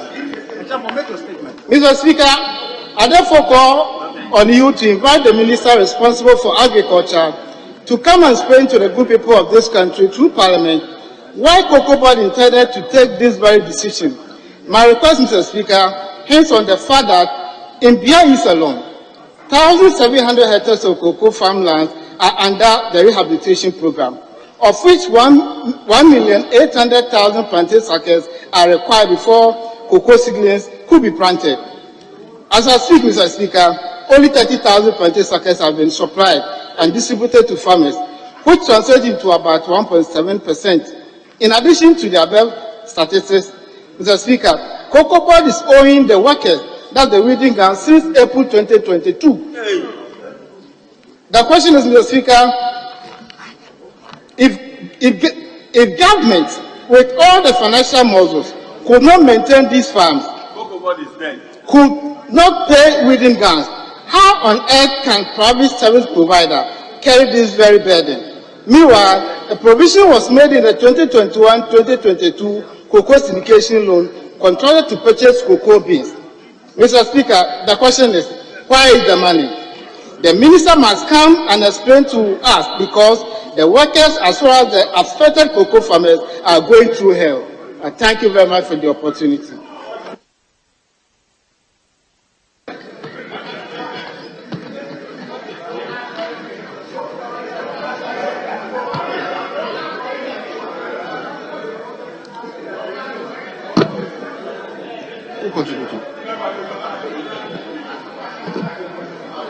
Yes. Thank you, Mr. Speaker. Mr. Speaker, this statement is a very important one. Mr. Speaker, these are statements that help this House to be proactive, not to wait after a complete mess has been created. Then we now come and we are crying through the roof of wrongdoings happening. Mr. Speaker, we know the structure of the Cocoa Board with all its extension services and the quality assurance, all those groupings. If for any reason that Cocoa Board thinks that some component of the work of the extension services could be privatized because they are not able to pay promptly, then, Mr. Speaker, all of us need to be asking, at what cost? At what cost will that be to the state? What will be the mechanism for them to use to even ensure that the proper things are being done? Mr. Speaker, I'm a cocoa farmer myself, even though I'm an absentee one. When we look at the challenges that the cocoa farms and their managers are going through across the country, it's not surprising, Mr. Speaker, we are having dwindling production levels. And if we are not careful, and this Lakadiska attitude is entertained, what we are going to see is simply pumping so much money into the system in the name of trying to improve production, and yet the outcome will be disastrous. I strongly believe that the minister has questions to answer, and he must be encouraged to come to the House, even if it is going to be in a committee of the whole. It's better than not to act and wait until they do this privatization, where at the end of the day, people do not just carry out any services, and yet will take government money. And Mr. Speaker, you and I are very much to many other things that are happening under this so-called trying to, outsource these services to private sector. This cocoa industry in our country is one of our main sustenance of our economy. If we just allow it to be treated the way they are planning to do, the consequences may be very dire. And Mr. Speaker, it is important that we get the minister to come to the House, to come and explain the rationale, and be able to convince us beyond reasonable doubt. If we sit and allow this to happen, and then a year or two later, we all start crying that so much money has been paid private people and they've not done any work, we will have ourselves to blame. Without mentioning specific private companies that have been outsourced by government, Mr. Speaker, many of them, due to liquidity issues, do not carry out the functions. But the moment monies are available, they will present reports to indicate that they've done all the work over the period and claim the money, even when those works have not been properly done. Ghana Cocoa Board has been in existence long even before our independence. And it is one institution, Mr. Speaker, having worked in that sector, is one institution that has a lot of structure that is capable of holding the cocoa industry for it to be more productive. This attitude of trying to outsource and give it out to private individuals, it will be a dangerous one. And I want, Mr. Speaker, to add my voice to the maker of the statement that we get the Minister for Agri to come to the House to explain to us in much details the rationale behind this and why he thinks this will be a better venture to enter into than the current arrangement. With this comment, Mr. Speaker, I want to commend my colleague for bringing the attention of the House to this very important situation. And I hope that once again the House will not sit aloof, but will act proactively to ensure that the right things are done. Thank you very much, Mr. Speaker.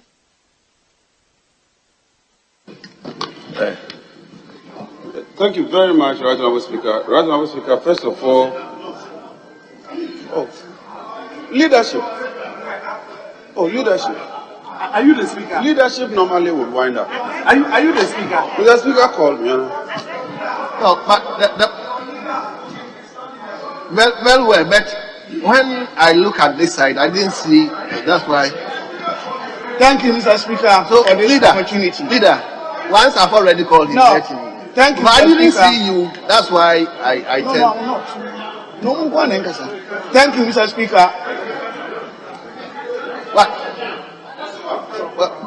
Thank you, Mr. Speaker. Leader, Leader, let him give him 2 minutes.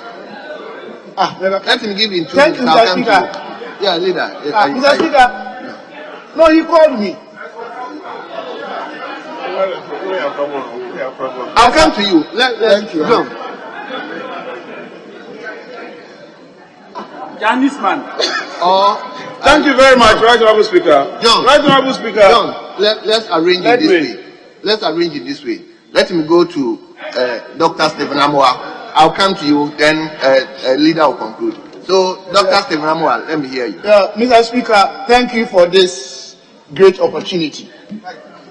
Mr. Speaker, as much as partially I side with my brother from the other side of the political divide, of course, cocoa plays very critical role in the socio-economic development framework of this country.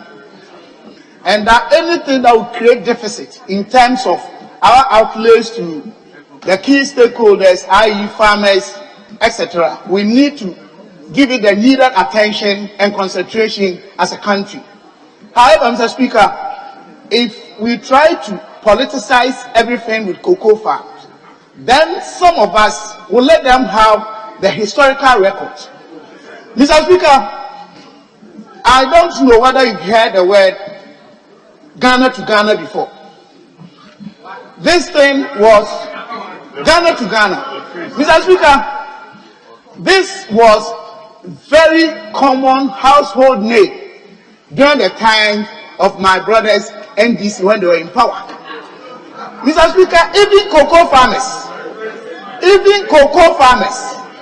who have weighed their cocoa, gone to the banks to take their money, under their regime, they were not even having money to pay them. So what they used to do culturally, the man would tell the wife that my wife, Akwesi is about to go to school. They are not paying us for our cocoa. I am taking my check to a Ghanaian, a fellow Ghanaian, to pay me if it's 100 cedis. The person will be paid 80 cedis. And that is why this whole thing came Ghana to Ghana. Mr. Speaker, what point am I making? I'm making this point to let them understand that if you are talking about their inability to perform their obligation in the area of the cocoa sector, they don't have even the moral right to actually be here and complain the way they are talking. Except that, Mr. Speaker, except that we all agree it is an essential commodity area that we need to give it the needed attention to. Mr. Speaker, any Tom, Dick and Harry who is abreast with what is happening in the world and in Ghana understands the fact that we are having quite stressed, and I emphasize the word stressed, fiscal space. So liquidity, just like any other country in the world, it's a big challenge to even the US, UK, and other places. So in the attempt to trying to solve some of these problems, let us do that in the right context and take away politics. Mr. Speaker, I want to say that the year 2014, some cocoa farmers had to sell their farms at a reduced price because the cocoa farms were taken over by Akati because other things they need, fertilizers and spraying bodies. My brothers had looked on for those things to be transported across our borders. The point I'm making is that, yes, it is true, we have challenges today. They shouldn't behave as if their time it was even better or equal to our situation today. The point I'm making is that The point I'm making is that, Mr. Speaker, let us compare the right variables and the parameters of our fiscal space this time against them. Let us understand the outlier situation we find ourselves in, and even the attempt by our government today, making sure that the whole problem we are having globally is being mitigated because of good governance, which they couldn't. Mr. Speaker, if NDC had been in power today, the problems cocoa farmers are going would have been quadrupled. They couldn't have done anything, even quote what is happening. So when they are talking, they should display the right comparable parameters for us to understand the fact that this is the time that we are having a government that understands the matrix of factors that we are managing. Thank you, Mr. Speaker.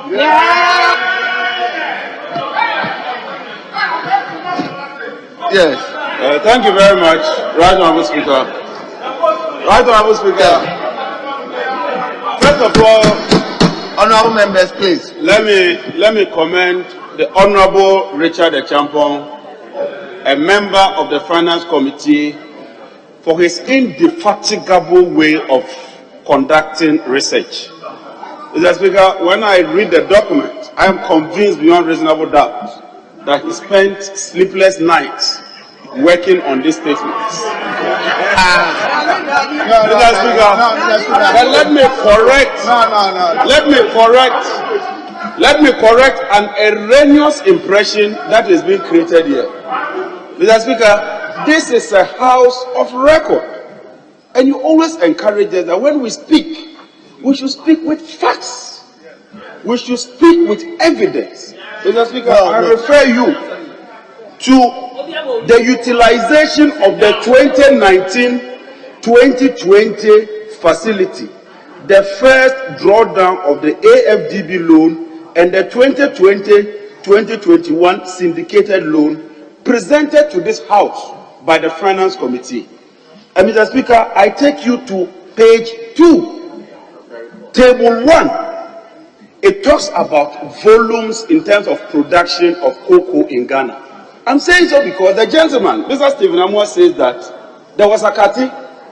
Production was so low to the extent that farmers were cutting down their trees and selling them. This is the production volume. 2014-2015, the volume cocoa production. 2014-2015, 2013-2014, 896,000 metric tons. Today, this year, 2019-2020, 756,000 metric tons. Mr. Speaker, the year that Stephen Amwa claims that it was worse, it was bad, we produced 890-something thousand. The year that he says they've done so well, they produced 756,000. Mr. Speaker, I understand that it's a first timer, and we need to walk him through the rudiments of some. So I wouldn't belabor the point, Mr. Speaker. I'll leave it there, Mr. Speaker.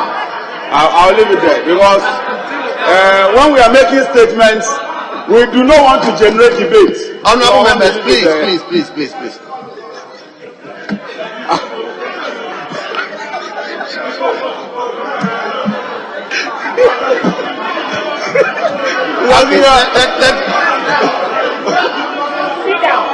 Sit down.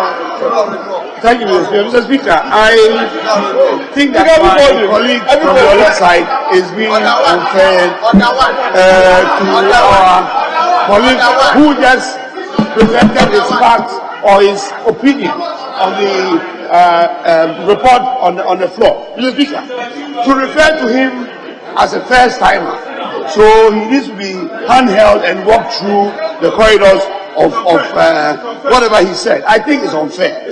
Yes, it's the first time. We've all been first timers before. In fact, I wish that you will withdraw this statement. Otherwise, you are telling everyone.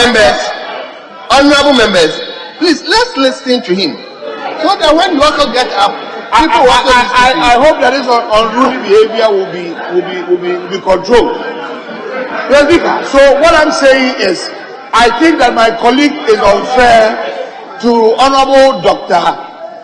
Stephen Amwa by referring to him as a first timer and blah blah blah. I hope that he would see the honorable member as a very educated person and knowledgeable in whatever he discusses or here on the floor.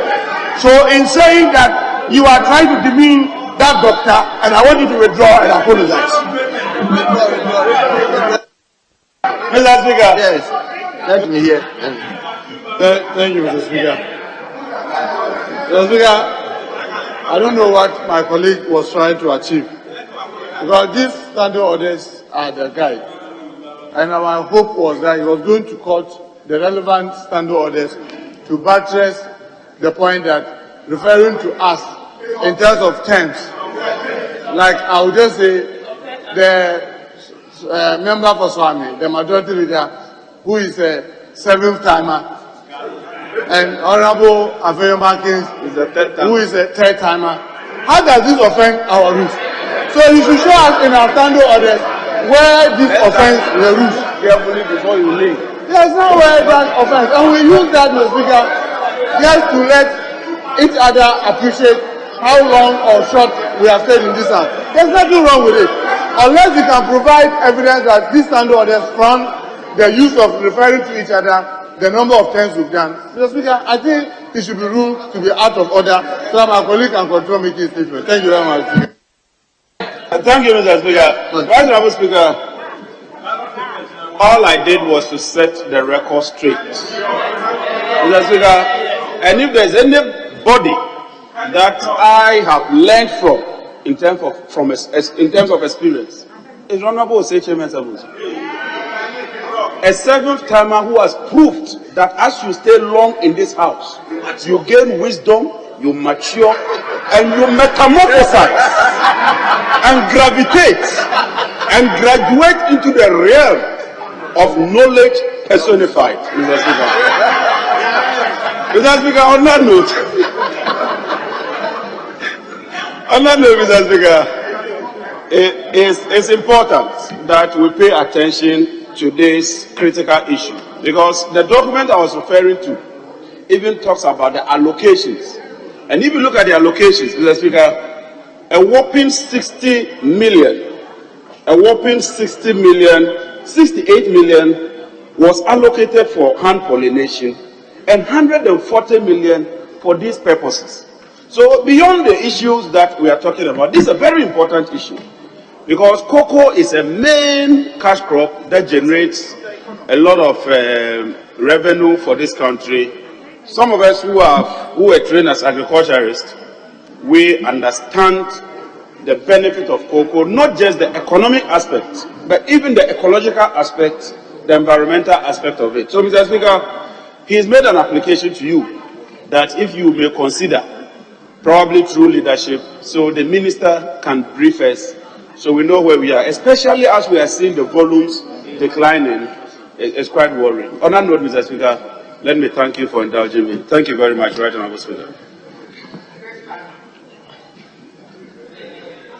I don't know. I think the chairman of the Agri Committee would like to speak with that. Yes. Chairman, let's hear you. Thank you, Mr. Speaker. Mr. Speaker, I want to commend my colleague, Honorable Echampong, for coming up with this. That you want the House to invite the Minister to come and explain what is happening in the cocoa sector to Ghanaians. Mr. Speaker,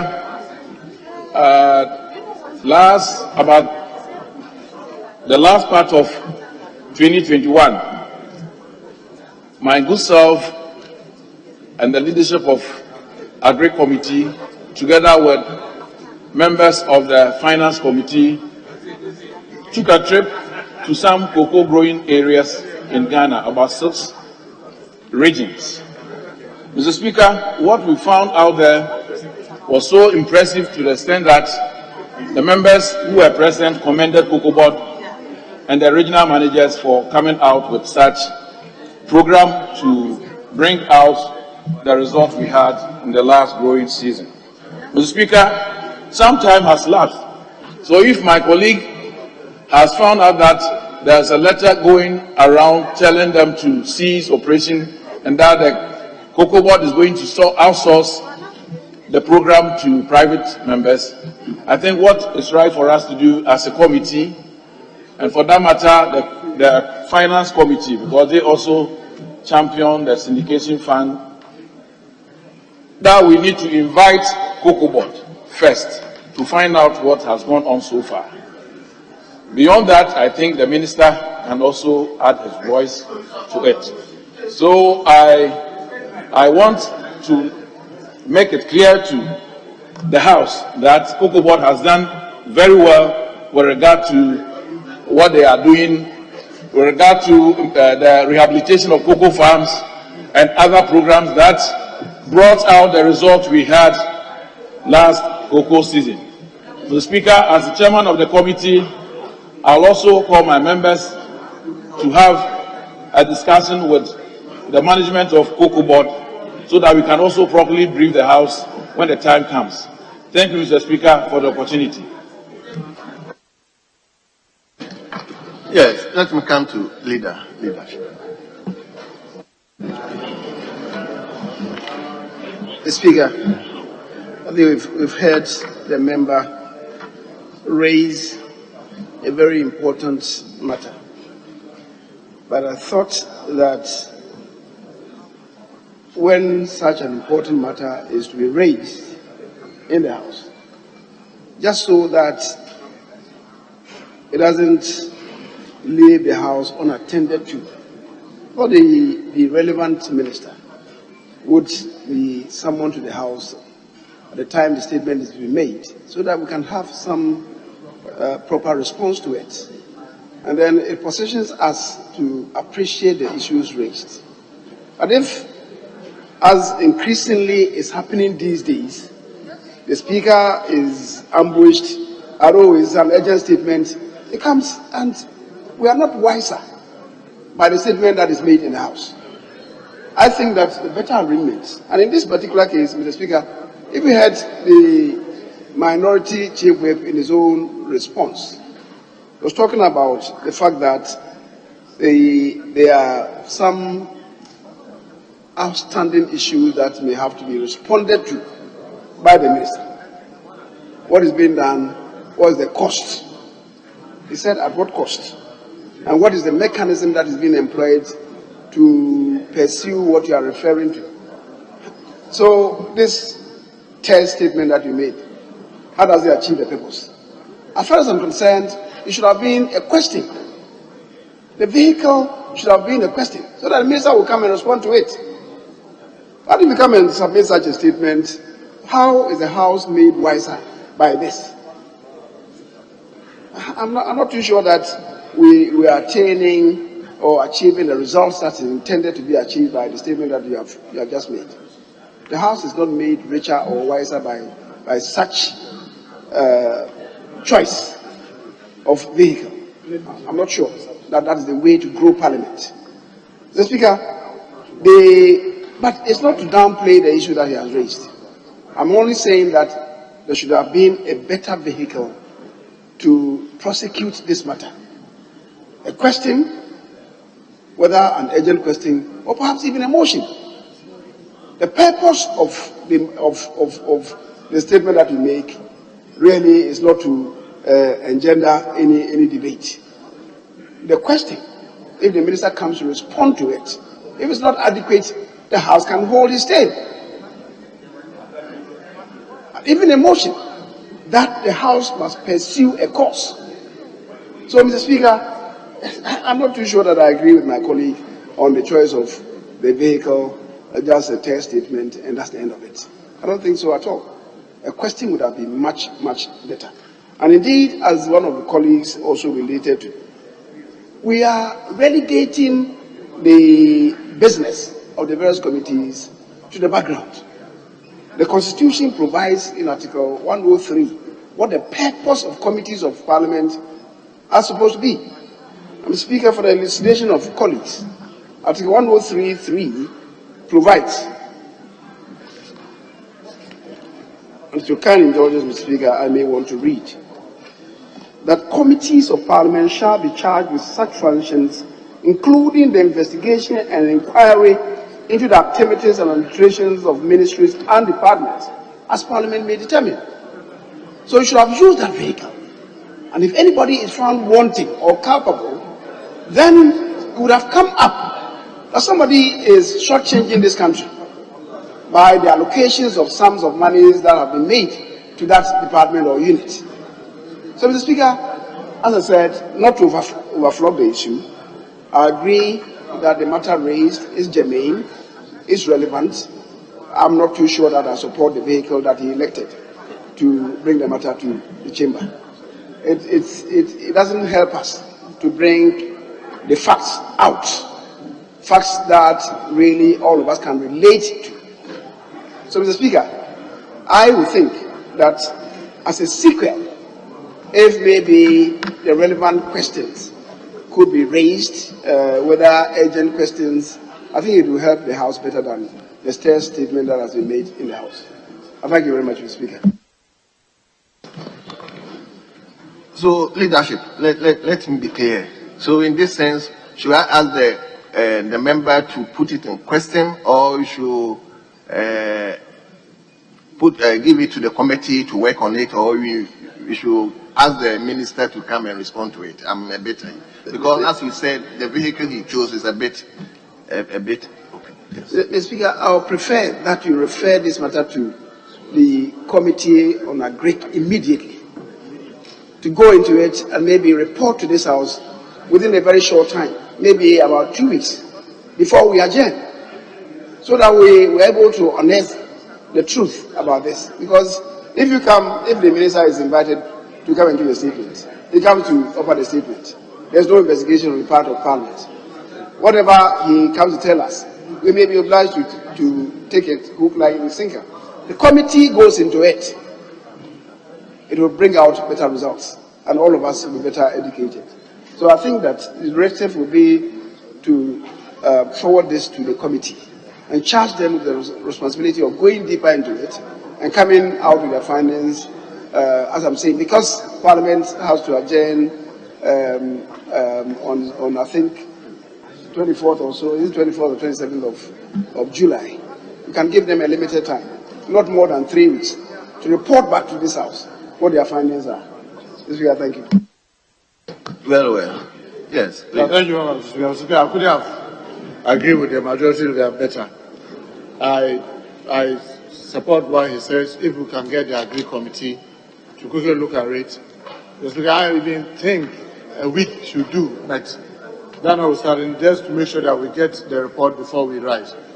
Since, Mr. Speaker, the majority is aware that that's one of the things we are trying to cure in the new standing orders. Because as you read, the 103, yes, but when you come to our standing orders, the committee on their own cannot just go working and be able to find space to report on the floor unless the matter is referred to them. So I think this vehicle gives us the opportunity now to refer it to them so that they can work on it and report to us. And I agree with him. This is urgent, and we must be able to get a report from the Agri and Cocoa Affairs Committee before we go on recess. Except to add, Mr. Speaker, because of the syndicated loan, if we could add the leadership of the Finance Committee to the committee, so that since they've been managing the syndicated loans, it may be very useful. Even if the chair and ranking cannot join, they may choose 1 or 2 people from their committee to join the Agri and Cocoa Affairs Committee to be able to furnish us with a report before we go on recess. Thank you very much, Mr. Speaker. Mr. Speaker, I think that we may have to let the Finance Committee select some members from their own committee to join ranks with them. If you limit to the leadership, given the volume of work that's been assigned to the Finance Committee, the leadership may not be able to join them, and in the process they may stall the work. So let the Finance Committee, in meeting, appoint maybe a couple of their own to join with them, not necessarily the leadership. If the leadership, they will stall the business. That's been referred to them. Well. So, honorable members, the issue that has been raised from the statement from our brother is referred to the Agri and Cocoa Affairs Committee. You are given 2 weeks to report back. But as said, we will ask the leadership of Finance Committee to liaise with you or join you to investigate and report back to this House by 2 weeks' time. I so direct.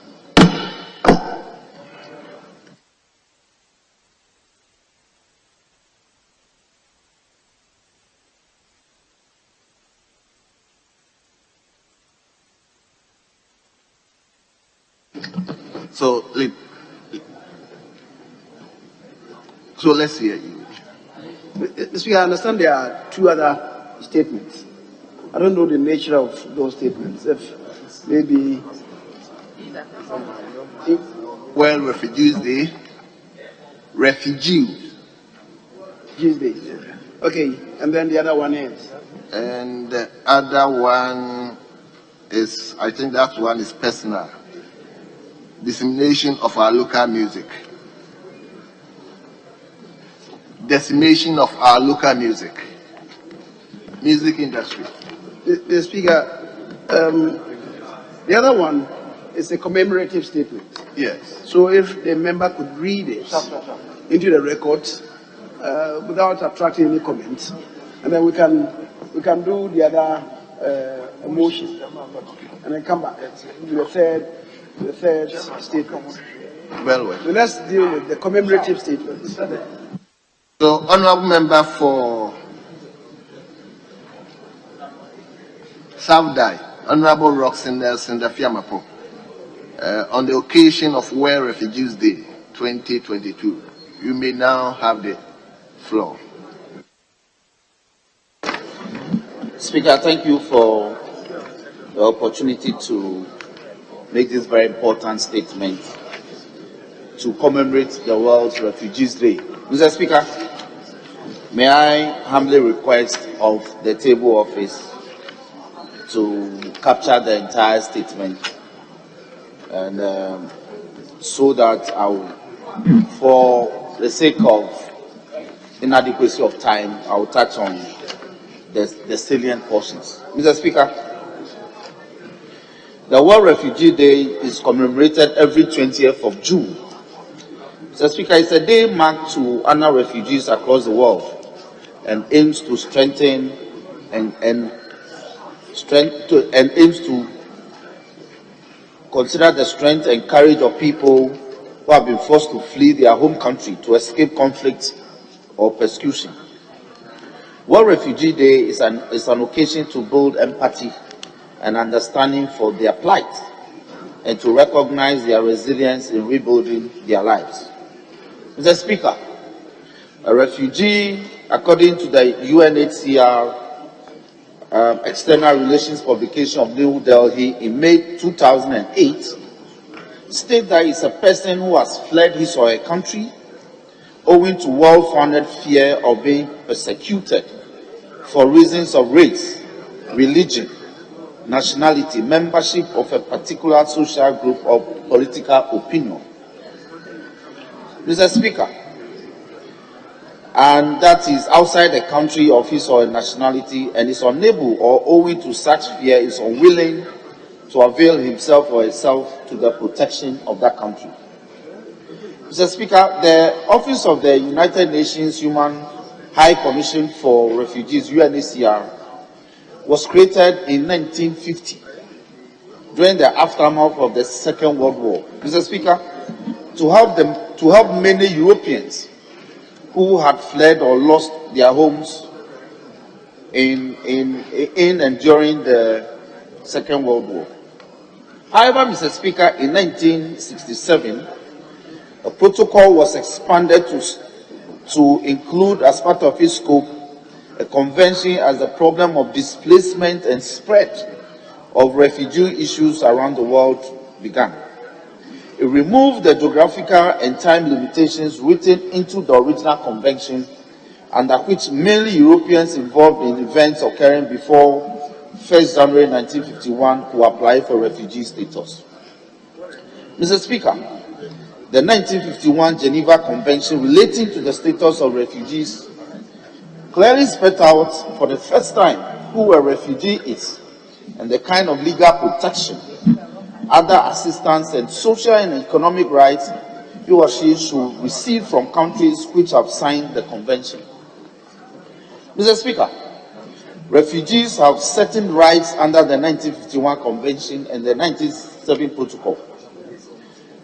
Even in countries where they have not signed onto these convention and protocols, these rights are by and large respected as they become part of their national legislation on refugees in those countries, or they are guaranteed in the constitution of that country. In brief, Mr. Speaker, the rights of refugees include the right not to be returned to a country where they are likely to face persecution. That's what we call the principle of non-refoulement. B, the right not to be expelled except under certain strictly defined conditions. C, Mr. Speaker, exemption from penalties for illegal entry into the territory of a contracting state. D, Mr. Speaker, freedom of religion and free access to courts. E, freedom of movement. F, the right to identity papers and travel documents. And G, the right to public education. Mr. Speaker, this can be sourced from the UNHCR website. Mr. Speaker, World Vision has, as part of its records, an article published by Catherine Reid on 7th of June 2022 under the heading Forced to Flee, Top Countries Refugees Are Coming From. Mr. Speaker, the essence of this article provides that there are as much as 82.4 million people worldwide who have been forced to flee from their homes. Mr. Speaker, the article further provides that about 26.4 million people have fled to other countries as refugees. Mr. Speaker, another 4.1 million people are asylum seekers who have applied for refugee status but not received yet. Mr. Speaker, the article further states that an estimated 42% of refugees are children, among whom are about 1 million born as refugees from about 2018 and 2020. Mr. Speaker, the top 5 countries of origin that account for the most refugees in the world today, according to the World Vision records, are as follows. Syria, 6.8 million refugees and asylum seekers. 2, Venezuela, 5.4 million refugees, asylum seekers, and migrants. C, Afghanistan has 2.8 million refugees and asylum seekers. D, Mr. Speaker, South Sudan accounts for some 2.2 million refugees and asylum seekers. And E, Mr. Speaker, Myanmar, formerly Burma, has 1.1 million refugees and asylum seekers. Mr. Speaker, as if this is not all, the United Nations High Commissioner for Refugees says that Sub-Saharan Africa is home to more than a quarter of the world's refugees, and that's over 18 million people. Mr. Speaker, the number of refugees has risen dramatically in recent years, owing in part to ongoing conflicts in Central African Republic, Nigeria, South Sudan, and Burundi. Mr. Speaker, refugee camps, which began in the Horn of Africa, are now cropping up in all of Africa's sub-Saharan regions, particularly in West and Southern Africa. Conflicts, civil unrest, natural calamities, authoritarian regimes, and human rights violations are among the triggers. Mr. Speaker, while previous causes of refugee flows have subsided, new ones have developed, further complicating the issue and the quest for long-term solutions. Mr. Speaker, countries in Africa with the highest refugee burdens as per the UNHCR records are as follows. Ethiopia has 659,000 refugees. Kenya has 551,000 refugees. Chad has 453,000 refugees. Uganda has 386,000, and Cameroon has 264,000. Mr. Speaker, the recent hostilities between Ukraine and Russia, which has resulted in bombardments, has serious ramifications for especially Ukrainians. Mr. Speaker, the records will bear me out that the situation has displaced several Ukrainians. According to a BBC source, which was published on 15th June 2022 under the heading, "How many Ukrainian refugees are there and where have they gone?" Mr. Speaker, the publication states that more than 30 million people have fled their homes since Russia's invasion of Ukraine. Mr. Speaker, the United Nations says that almost 5 million have left for neighboring countries and 8 million have been displaced within Ukraine. Mr. Speaker, the publication further states that UN estimates that more than 4.9 Ukrainian refugees have been reported across Europe as of June 9, 2022. Mr. Speaker, more than 3.2 million people have sought for temporary residence in Europe. The countries with the highest Ukrainian displacement or displaced persons are Poland, Russia itself, Romania, Moldova, Slovakia, and Belarus.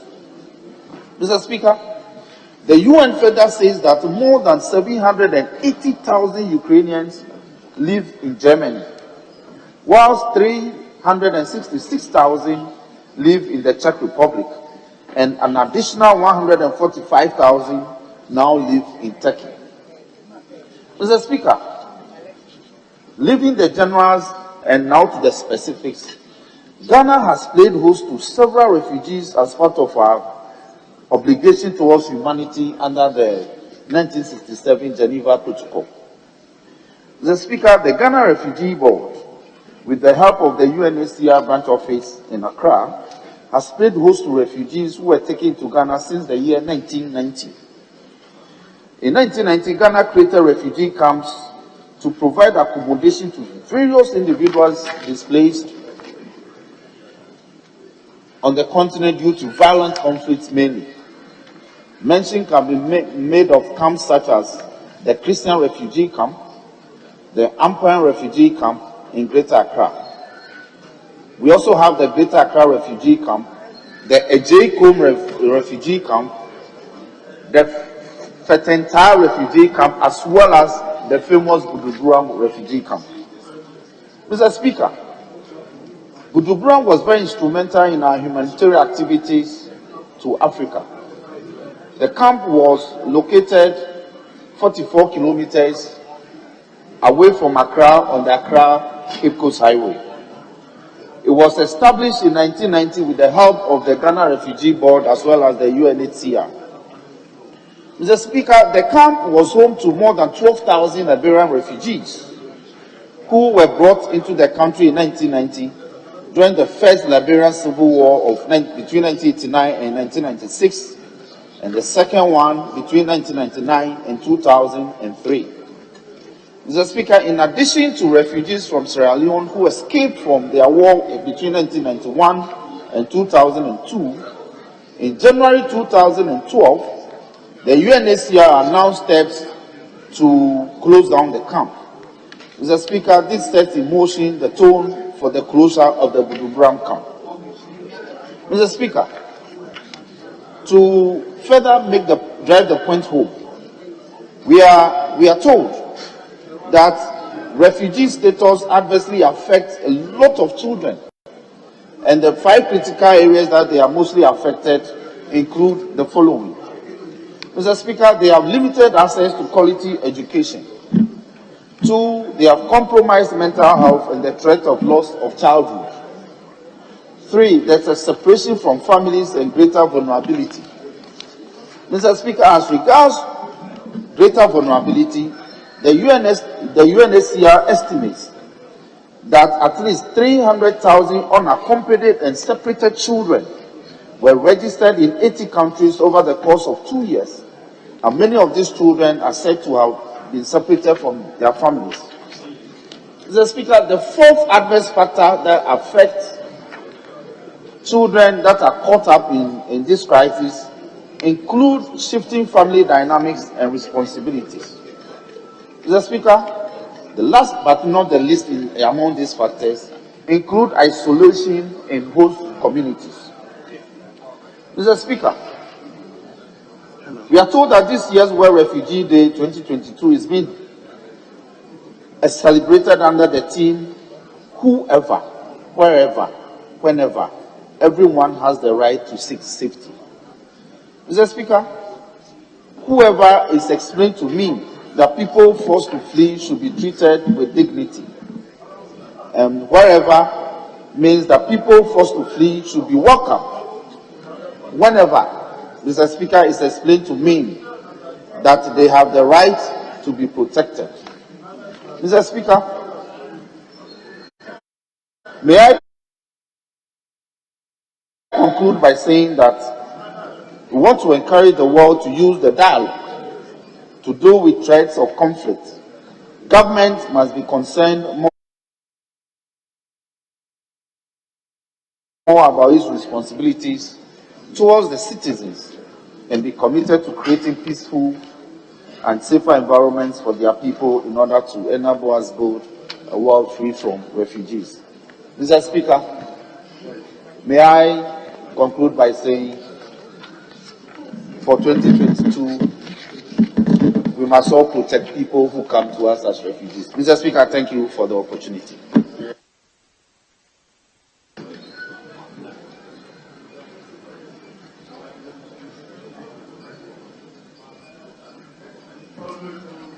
Mr. Speaker, as I said, that is a commemorative statement. There's another one, and I'll plead with colleagues that I think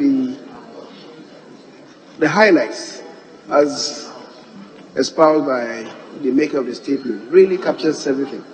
So if we may go to the next statement.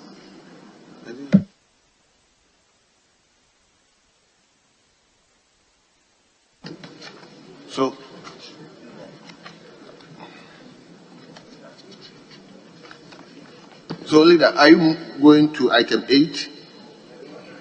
Mr. Speaker, I understand there is a third statement. Yes. In your custody. I'm inviting you for us to take that one too, and then we move on. So that you do the discussion? Yes. Very well. So, honorable members, let me invite you to also ask a member for Tema Central Constituency on a statement, see something, on a hashtag, see something, say something campaign by the Ministry of National Security. So, honorable member for Tema Central, Honorable Ninoy, you may now take the floor. Thank you, Mr. Speaker. Mr. Speaker, I want to thank you for giving me this opportunity. Mr. Speaker, the National Security Strategy of Ghana, launched in 2020, is a response to the changing nature of the security threats to the country, while highlighting contemporary methods of addressing them. The central theme of the strategy is the usage of the whole government and whole of society approach, grounded in the principles of unity of purpose in combating security threats. In line with this approach, the Ministry of National Security on May 24, 2020, launched the See Something, Say Something campaign to encourage citizens to report suspicious activities in their communities, particularly those relating to terrorism. Citizens can report such activities to the nearest police station, to the community leaders, and through a call to the short code 999 or a message to the social media handles of the Ghana Police Service. Mr. Speaker, statistics from the 2022 Global Terrorism Index indicates that Sub-Saharan Africa has suffered a staggering 48% of all terrorism-related deaths globally. Most of these casualties come from Nigeria, Niger, Mali, the DRC, and our closest neighbor, Burkina Faso. An analysis of the recent threat of terrorist attacks in the sub-region highlights a southward drive to littoral states along the Gulf of Guinea. The most recent of these attacks were in the Republic of Togo, where 8 soldiers were killed and 13 wounded. Hitherto, Togo had been spared from the scourge of terrorism. With terrorism hitting close to home, it behoves us to put in place strategies to prevent the spread of this canker into our beloved country, Ghana. After all, when you see your neighbor's beard on fire, it's advisable to get water by yours. Mr. Speaker, it goes without saying that terrorism has dire effects on the political stability as well as the socio-economic development of any country. Mr. Speaker, in Burkina Faso, for instance, the disposition of the former President Roch Kabore on January 24, 2022, or the deposition of the former President Roch Kabore on January 24, 2022, was allegedly fueled by his inability to curtail jihadist expansion in the country, particularly after the November 14, 2021 terrorist attack on the Inata Gendarmerie garrison in northern Burkina Faso that left 53 of the 120 troops dead. After 30 years of peace and democracy in Ghana, it is imperative that we prevent terrorists from eroding gains made in the Fourth Republic. The menace will further derail international trade and investment in our country. There will be no liberty to access basic amenities of life. To epitomize this, Burkina has witnessed the closure of over 1,000 schools and the internal displacement of 1.5 million people, some of whom have sought refuge in the northern regions of Ghana. Is this what we want to see for our country? Certainly not. Mr. Speaker, having established the effects terrorism would have on our nation, what exactly are we to look out for in our effort to notify security and intelligence agencies of suspicious activities related to terrorism? An analysis of the modus operandi of terrorists seems to point to recruiters targeting young people and through social media, such as Facebook, Twitter, and WhatsApp, enticing them with promises of competitive remuneration or a better life in heaven. Consequently, should we see any person or organization mobilizing young people for an unclear agenda or revolving around religious fundamentalism, we must say something for our security and intelligence agencies to monitor and assess the situation.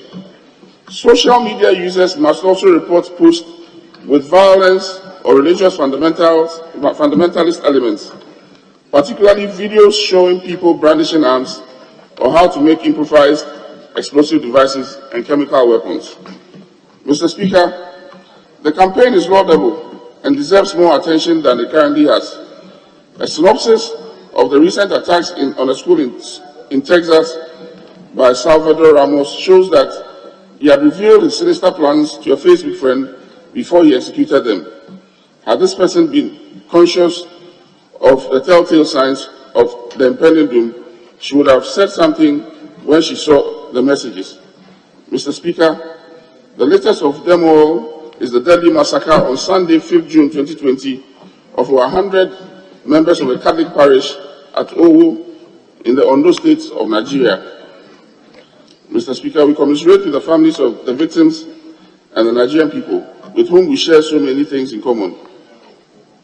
Mr. Speaker and members of this Honorable House, as stakeholders in our communities, let us conscientize our constituents about the threat of terrorism, to encourage them to say something when they see something.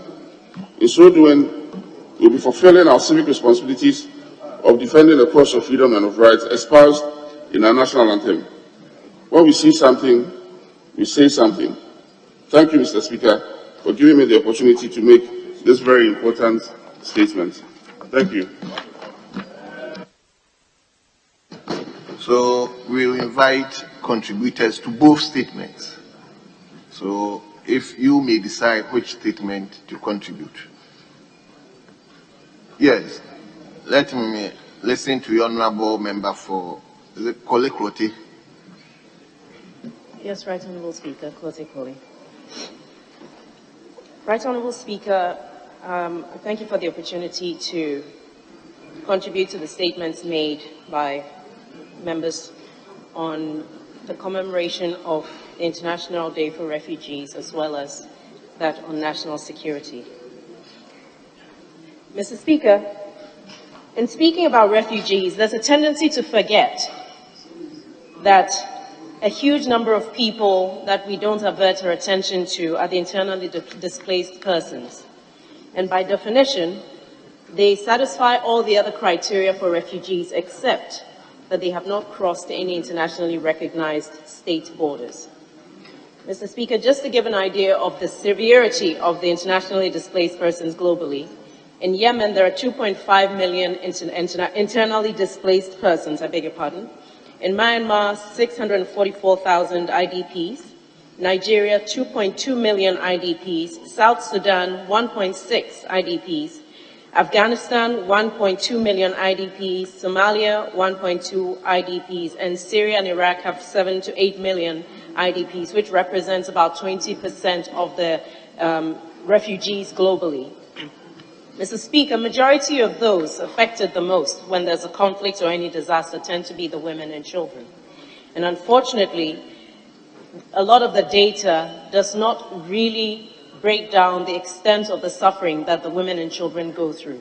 And a lot of these are exposures that happen, which are underlying problems during peacetime, which only become aggravated in times of conflict or disaster. And this ties in nicely to the issue of our national security and the concept of see something and say something. And Mr. Speaker, perhaps it would be a good opportunity for the National Security Minister to present a full statement to the House, because we need to know what the chain of command is and who are you to say something to when you see it. And Mr. Speaker, in addition to that, the cost of having to deal with a terrorist attack within a country is so high that we cannot afford to go down that path. And as we can see in some of the other countries where terrorist attacks and violent extremism is spreading, it's quite clear that that break between central government and the rest of the country is one of the things where there's a gap in the provision of services between the government and the people, and others coming in providing those services tend to be seen as the saviors of those communities. Mr. Speaker, the danger in allowing terrorism to make itself manifest in a country is that it becomes a profitable business and it becomes difficult to weed it out. And therefore, we have a lot at stake, and it's in our best interest to ensure that we do not allow any of such activities to become rooted in our country, lest it becomes so profitable that our quest to actually put an end to it becomes futile. And this does not need anything than for us to just cast our eyes in the sub-region to see the difficulty with which certain terrorist groups are being brought under control, because now it's become more profitable for them to exist. There are groups that profit by conflict, who profit when there's chaos, and who profit when there's war. And we must ensure that we have enough education within our country to make sure that our citizens understand the value of ensuring that their safety and national security are preserved and that they have a role to play. Thank you very much for the opportunity. Thank you very much.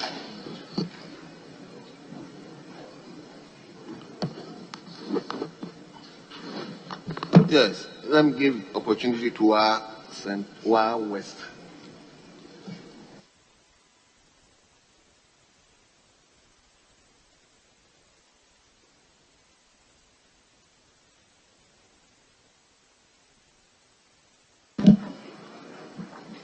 Thank you very much, Mr. Speaker, for the opportunity to contribute to the statement. I wish I could do it for the first one that talked about refugees, but my heart is touched when my colleague from Tema Central made a very good statement about terrorism. See something, say something. And I would therefore want to make a contribution towards that.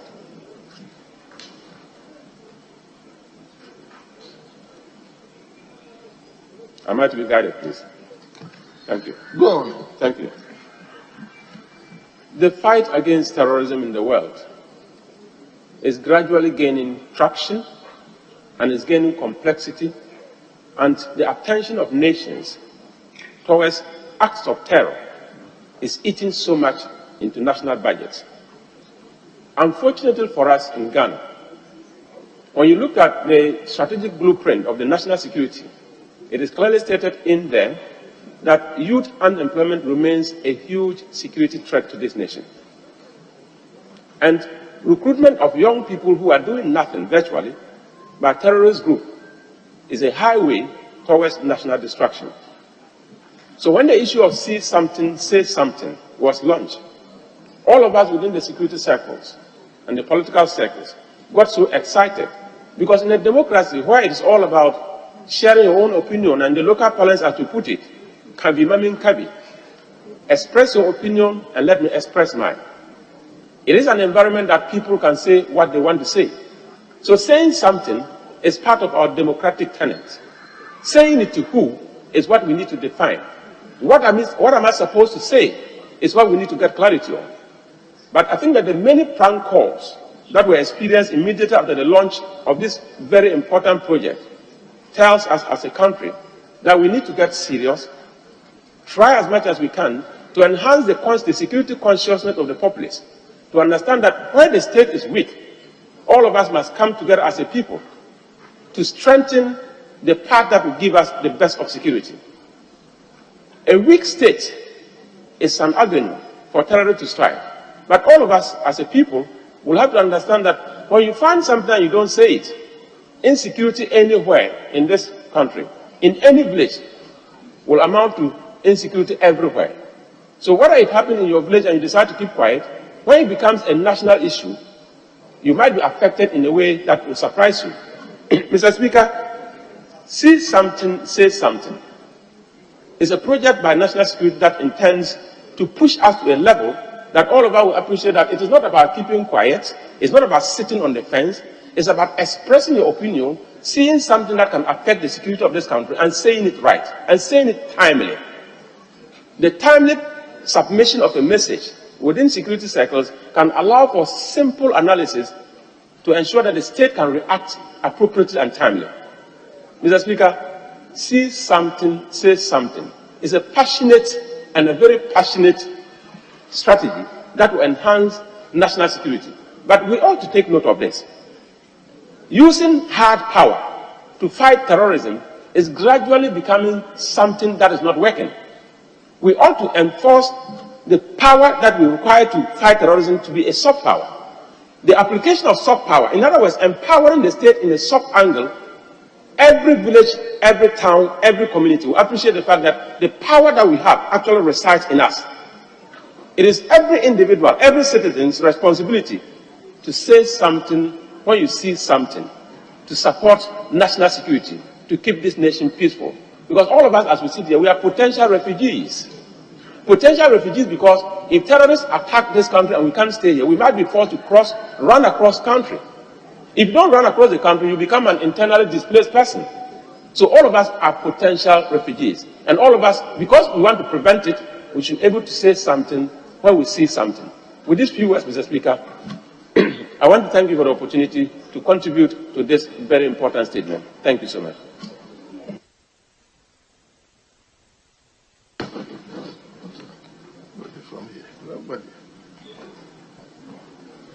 Yes. Thank you very much, Mr. Speaker. Mr. Speaker, I'm grateful for the opportunity. I'm the Member of Parliament for Ketu South, which shares a border with Togo.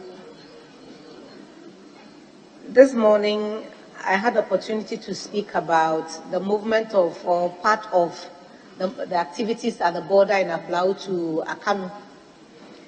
Mr. Speaker, coming in here and listening to both statements, one by my brother Ache Roxon, Dapamapo, and Eves, sent my mind thinking, at what point is the Minister for Interior going to involve us who are in charge, so to speak, in the border communities?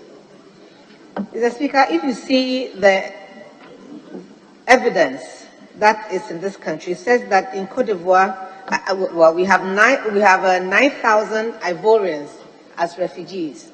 It goes on to say we have 3,500 Togolese as refugees. In most of our communities, when we see foreigners, we like to call the ones who we think are poor and are walking barefoot and look a certain way, we call all of them refugees. And yet,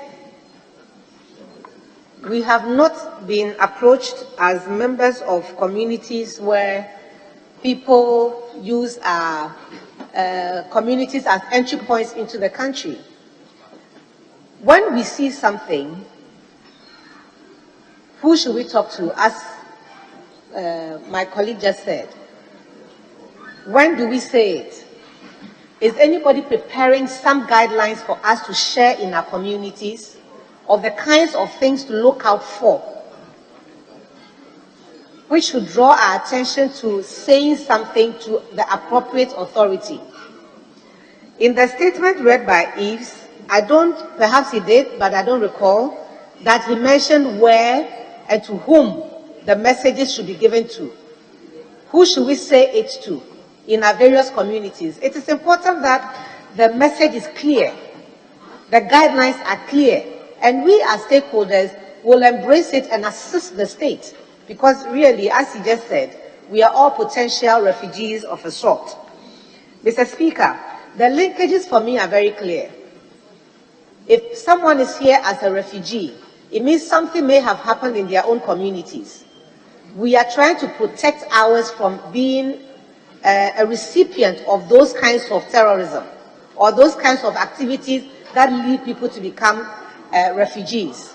But I don't think that I'm empowered enough by the Ministry of Interior to be able to be the voice in my community so that we can address this. I say this especially also because the Ministry of Interior on many occasions have told me the reasons why we have many checkpoints and barriers in my constituency and from my constituency into Accra is because of the fear of terrorism. But it is only said in passing, and I don't believe that any concrete steps are being taken to help us assist the nation to protect all of us from being potential refugees. Mr. Speaker, I hope this will be taken into consideration and this House and its members will be approached properly so we can assist. I thank you for the opportunity. Thank you very much. Can I come to leadership? Thank you, Mr. Speaker. Okay, Mr. Speaker, I will just pass on to Honorable Blackman. You are yielding it to. Thank you very much, Mr. Speaker. Mr. Speaker, let me commend my Chief Whip for his magnanimity. Mr. Speaker, the two statements made by the Honorable Dafia Mepo and the Honorable Hansen are very important statements, and I must commend them highly for the very well-researched statements. Mr. Speaker, the first statement on World Refugee Day is a timely one. There is a current global refugee crisis. Honorable, hold on. I think the time is 2:05, so please indulge me to extend sitting beyond the normal hours.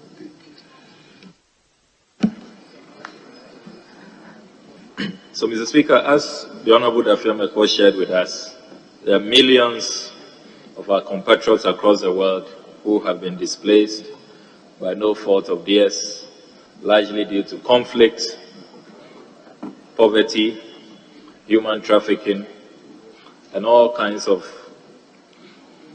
severe conditions that have come upon them. And they are very vulnerable. They are fleeing all of these challenges to a safe haven. Mr. Speaker, as the Honorable Dafia Mepo observed, as a country, we have occupied a pride of place in how we have welcomed refugees. We have been celebrated internationally for hosting, for the longest period, refugees, particularly from neighboring countries, Liberia in particular, in recent years, Ivory Coast, when Ivory Coast saw that conflict after the election dispute. And so we really, as a country, have excelled. And that is why on this day, it is important to remind everybody that we are common humanity and we must always look out for each other. As we say that, Mr. Speaker, we must point out to some disturbing developments at the refugee front. The ongoing conflict in Ukraine, the invasion of Ukraine by Russia, saw many people fleeing that country. Mr. Speaker, what the world has observed is that even with managing refugee crisis, there is discrimination. We see how Western nations open their doors happily, warmly to Ukrainian, Caucasian refugees, but shut the door at Africans. And there have been numerous cases of how African refugees, largely students, who are also fleeing the conflict in Ukraine, even at the border point, you had Ukrainian border officials discriminating. The African Union had to issue a statement, the United Nations had to issue a statement. And we have all seen harrowing accounts of how African refugees were discriminated against. We cannot have a situation in this world where some refugees are better than others, some refugees are preferred than others. They are all vulnerable, regardless of the color of their skin, and they must be treated equally. So on this day, Mr. Speaker, I condemn all of those actions that go to discriminate against refugees of any kind just because of the color of their skin, their background, or their status. Having said that, Mr. Speaker, there is also a raging issue, which is a new policy the United Kingdom is pursuing on the refugee front, where they are seeking to just bundle refugees and then hand them over to Rwanda. Mr. Speaker, activists all over the world have spoken out against that policy. The United Nations has declared the policy inhuman and against international law. The UNHCR is very clear about it. And yet, the UK government is hell-bent. And Mr. Speaker, the irony is that a number of countries were approached. I must commend the Ghanaian government for declining to be part of this offer. I must commend the Nigerian government for declining. Surprisingly, the Rwandan government agreed. We are hearing it is about a £150 million package. But clearly, Rwanda has been doing a lot of good things. They've got a lot of development policies right. We may critique their human rights record, but this particular policy, aligning with the Boris Johnson administration to, allow refugees to be just bundled, their rights violated, and to host them and claim that they will be processing them for asylum in Rwanda is most unfortunate. And particularly this week, as the Commonwealth heads of states are meeting in Kigali, I hope that Rwanda will change its mind.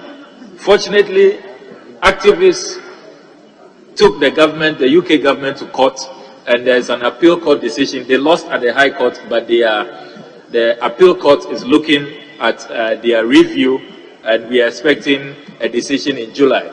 I hope that the activists will succeed, and I hope that the Rwandan government will really change its mind, because the international community is really disappointed in the Kagame administration for accepting this deal, going into this deal with the Boris Johnson administration.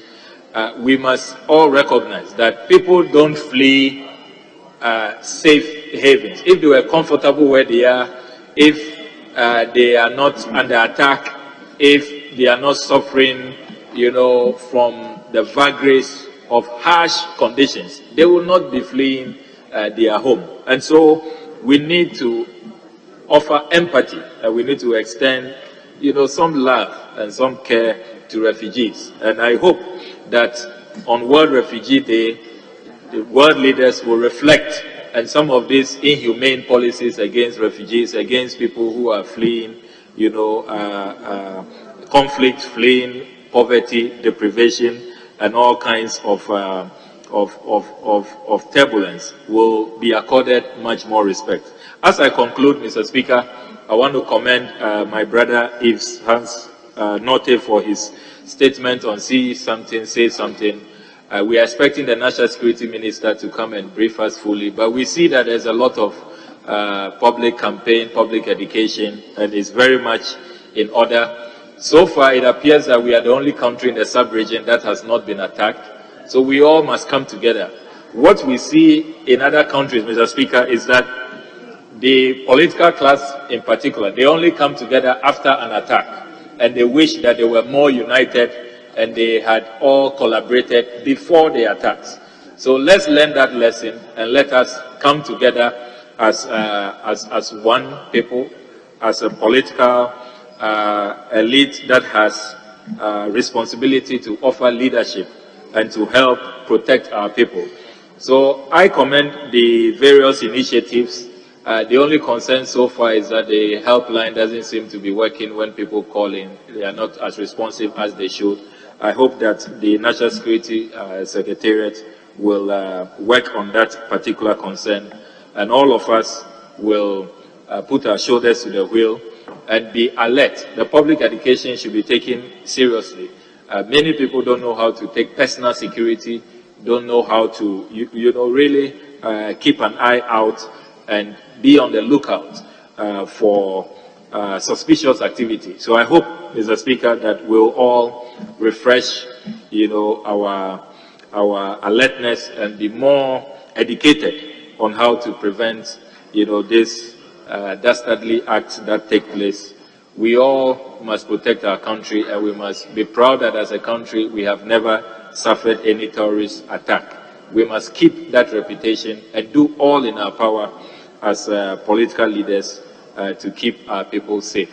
I commend the makers of the statements, Mr. Speaker, and I thank you very much for your kind indulgence. I hope leader is yielding his position to you. Leader, when I'm here, he always recognizes that I'm around. So I miss you a lot, seriously. I miss you guys. Mr. Speaker, thank you very much for the opportunity to speak for the first time since we started this session. I haven't seen you yourself for a long while. Mr. Speaker, two important statements have been made by our colleagues. I think they both worth contributing to. Let me take the matter of refugees first, and then I'll come to national security. It is World Refugee Day. So I think the prayer is that respective governments should be careful the way they look after and the way they treat refugees. For many, many, many years, what I practiced at the bar of the England and Wales, I did quite a lot of work with respect to these refugees, particularly those who had come from areas of persecution, well, so-called persecution, sometimes so-called persecution. And so, Mr. Speaker, the matter of refugee issues are not alien to me. The whole concept seems to be getting slightly confused now.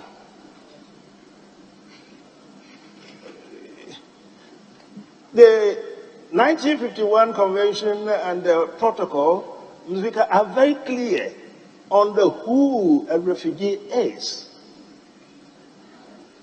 The legal system developed the concept to include many variants. It's not so much the case that because you feared persecution or prosecution, you just jumped onto the available vehicle and then you found yourself into some advanced countries. There has been a conflation between persecution, so speaking, and prosecution. A lot of people are complaining about prosecution as being equivalent of persecution. What is even worse, as we say it, is economic migration, which is now masquerading under the pseudonym, of persecution. And for that matter, being in need of international protection.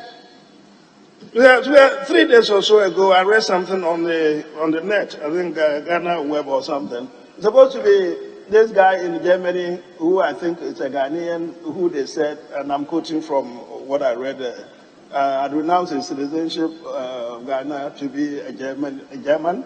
I mean, he seemed to be suggesting that we can all go to Germany and apply for refugee status because there is a hardship in this country. And even the Speaker, it was so bad, the statement was to the effect that even if your area is affected by rain, Mr. Speaker, you could go and apply for refugee status in Germany. It was there on the net and inviting Ghanaians so to do. That is not the basis under which one applies for persecution. I can understand the need for everybody, Mr. Speaker, to seek the economic welfare and then well-being. Of course, yes, we all want to be comfortable. But if there's a reason why we go to the advanced country, Mr. Speaker, we must find the appropriate and the legitimate means of going to the place. Mr. Speaker, I don't think we should just go and tell all the kind of lies, and there have been so many of them.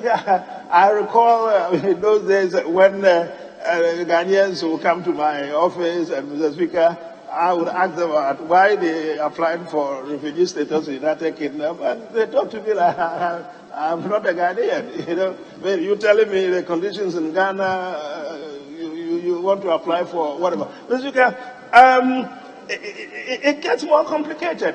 Look at what is happening with the people who are now crossing from France to England, between Calais and across the Channel.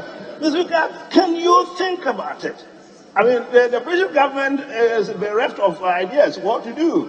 I mean, the recent one, indeed, we did hear, it was rumored, eventually it was denied, that they were seeking to make Ghana a safe haven and to repatriate those people to Ghana. That was the original story that we had. It was eventually denied. But in the end, the law centered on Rwanda.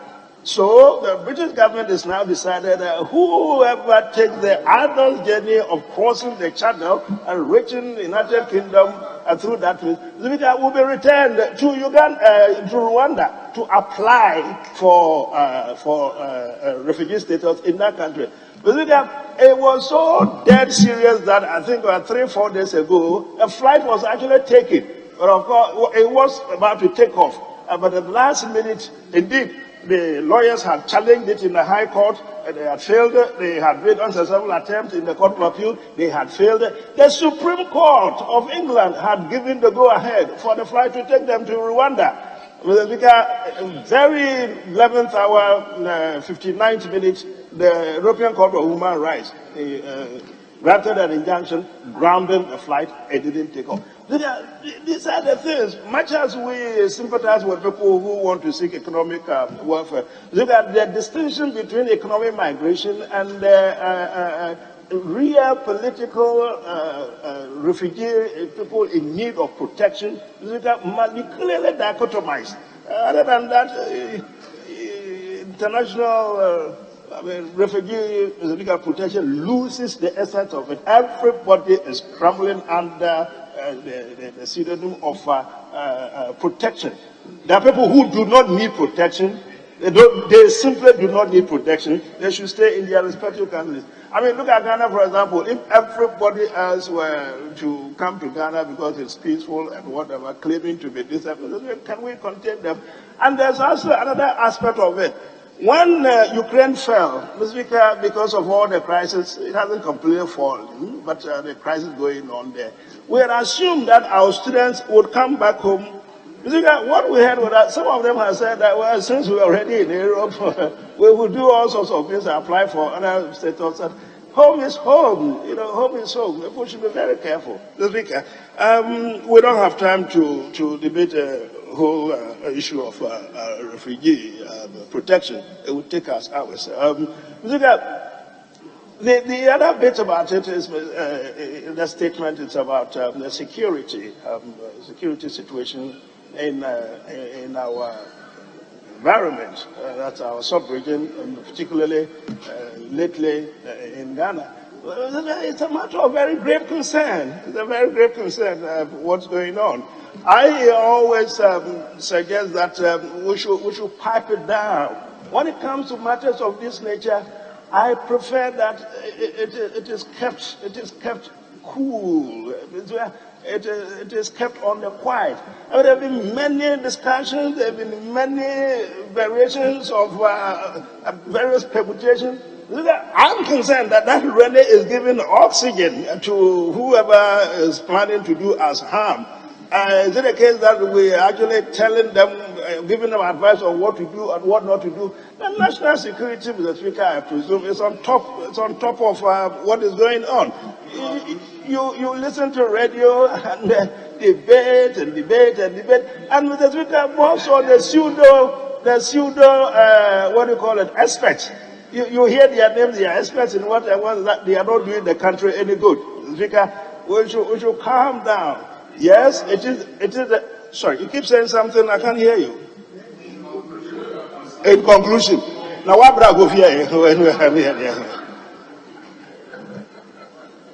Mr. Speaker, let's pretend that you didn't hear that one. So, Mr. Speaker, he wants me to conclude. I think he's tired. Those young ones, I'll be talking to them. He is one of them. I won't mention. He's not looking at me, but he's one of them. Him. One. Two. Quite a few of them that we need to chat about how you guys have been going about things. We'll be talking. The Speaker, yes, I won't mention the other, but they see me so they know who I'm talking about. We'll be talking about this. But Mr. Speaker, it's also important that this whole business about the Speaker is kept to their respective staffs. Today, we'll talk about security, and we'll talk about terrorists in the other areas, the other regions. But the worst form of it is the cuckoo thing that we've been talking about every blessed day. I mean, what is the worst form of subverting the national security of a country? And then what the people have been preaching, what people have been talking about. And the last one was people who wanted to go on demonstration. They were seeking for permission to go with arms to go on demonstration. I heard I read yesterday, one of our colleagues, the young ones, suggesting that he sympathizes with the Bobo War bloc, but he shouldn't be talking about the foolishness of coup and those things. Well, don't sympathize with the Bobo man for what he's doing. There's nothing good about him. It's creating disunity, it's creating chaos. It's not helping the system. I mean, there was another statement, again, I'm quoting, if it is wrong, I read it from Ghana Web, that the coup has started already. How does it manifest itself? We should be careful. This is the only country we have. We should be mindful the way we go about discussing these matters. I keep saying those who are old enough and have seen the June 4th revolution, Mr. Speaker, wouldn't forever be thinking about coup. But even the 31st December revolution too. Speaker, this is the best system we ever can have. 4 years, if the government is no good, the the nation is sitting down there, the people are there, they will do what they have to do. They will go to the post, change the government. But we shouldn't wish the country worse by imposing this sort of atrocities on the country. Looking at me, they are tired. I will spare you. You are enjoying it, aren't you? Conclusion. Thank you very much, Mr. Speaker. Well, honourable members, we've brought statement time to a close. We thank the makers of the statements and all the contributors. Leadership, may I come to you?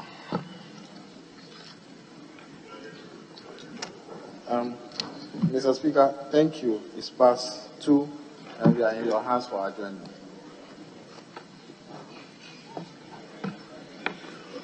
Speaker, we are not opposed.